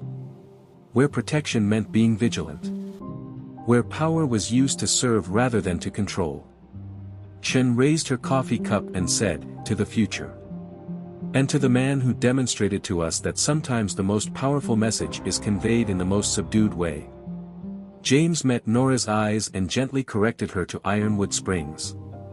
"And to everyone who choose to help it become what it is. One saved soul at a time, one day, one decision." A town that had lived up to its name was illuminated by the sun as it resumed its trip across the sky. James Hunter glided with his usual grace on the final stop. He is now completely accepting of his nature rather than trying to hide it. In this dusty village, he had discovered something uncommon. Peace, but with a purpose. Family, not simply a haven. And he had contributed to the creation of something special in that metamorphosis, that change from ghost to guardian. A place where threats were replaced by protectors in the shadows. Where fear was replaced by refuge as a sign of strength. Where Ironwood was a real, living thing rather than just a name. It was no longer just the tale of the deadliest shot in the West. A story about protection rather than violence. Not the number of people a guy could murder, but the number of people he could save. The goal is to illuminate the darkness rather than to haunt it. Ironwood Springs was this place. Where guardianship was assumed by spirits. Where fighters could find tranquility without sacrificing their skills. Where power became a tool to help rather than to control. The final stop was at the center of it. Here, a reserved bartender had at last discovered his calling. Not as the most lethal bullet in the West, but as its staunchest defender. 2 more amazing tales await you directly on your screen in the next section. You won't want to miss these if you like this one. Simply click to view, and remember to subscribe. A lot would be at stake. Disclaimer. This channel stands against all forms of intolerance, discrimination, racism, and violations of human rights. The stories shared here are original creations, developed to encourage reflection, understanding, and constructive dialogue. All content is produced with a commitment to respecting diversity and honoring human dignity.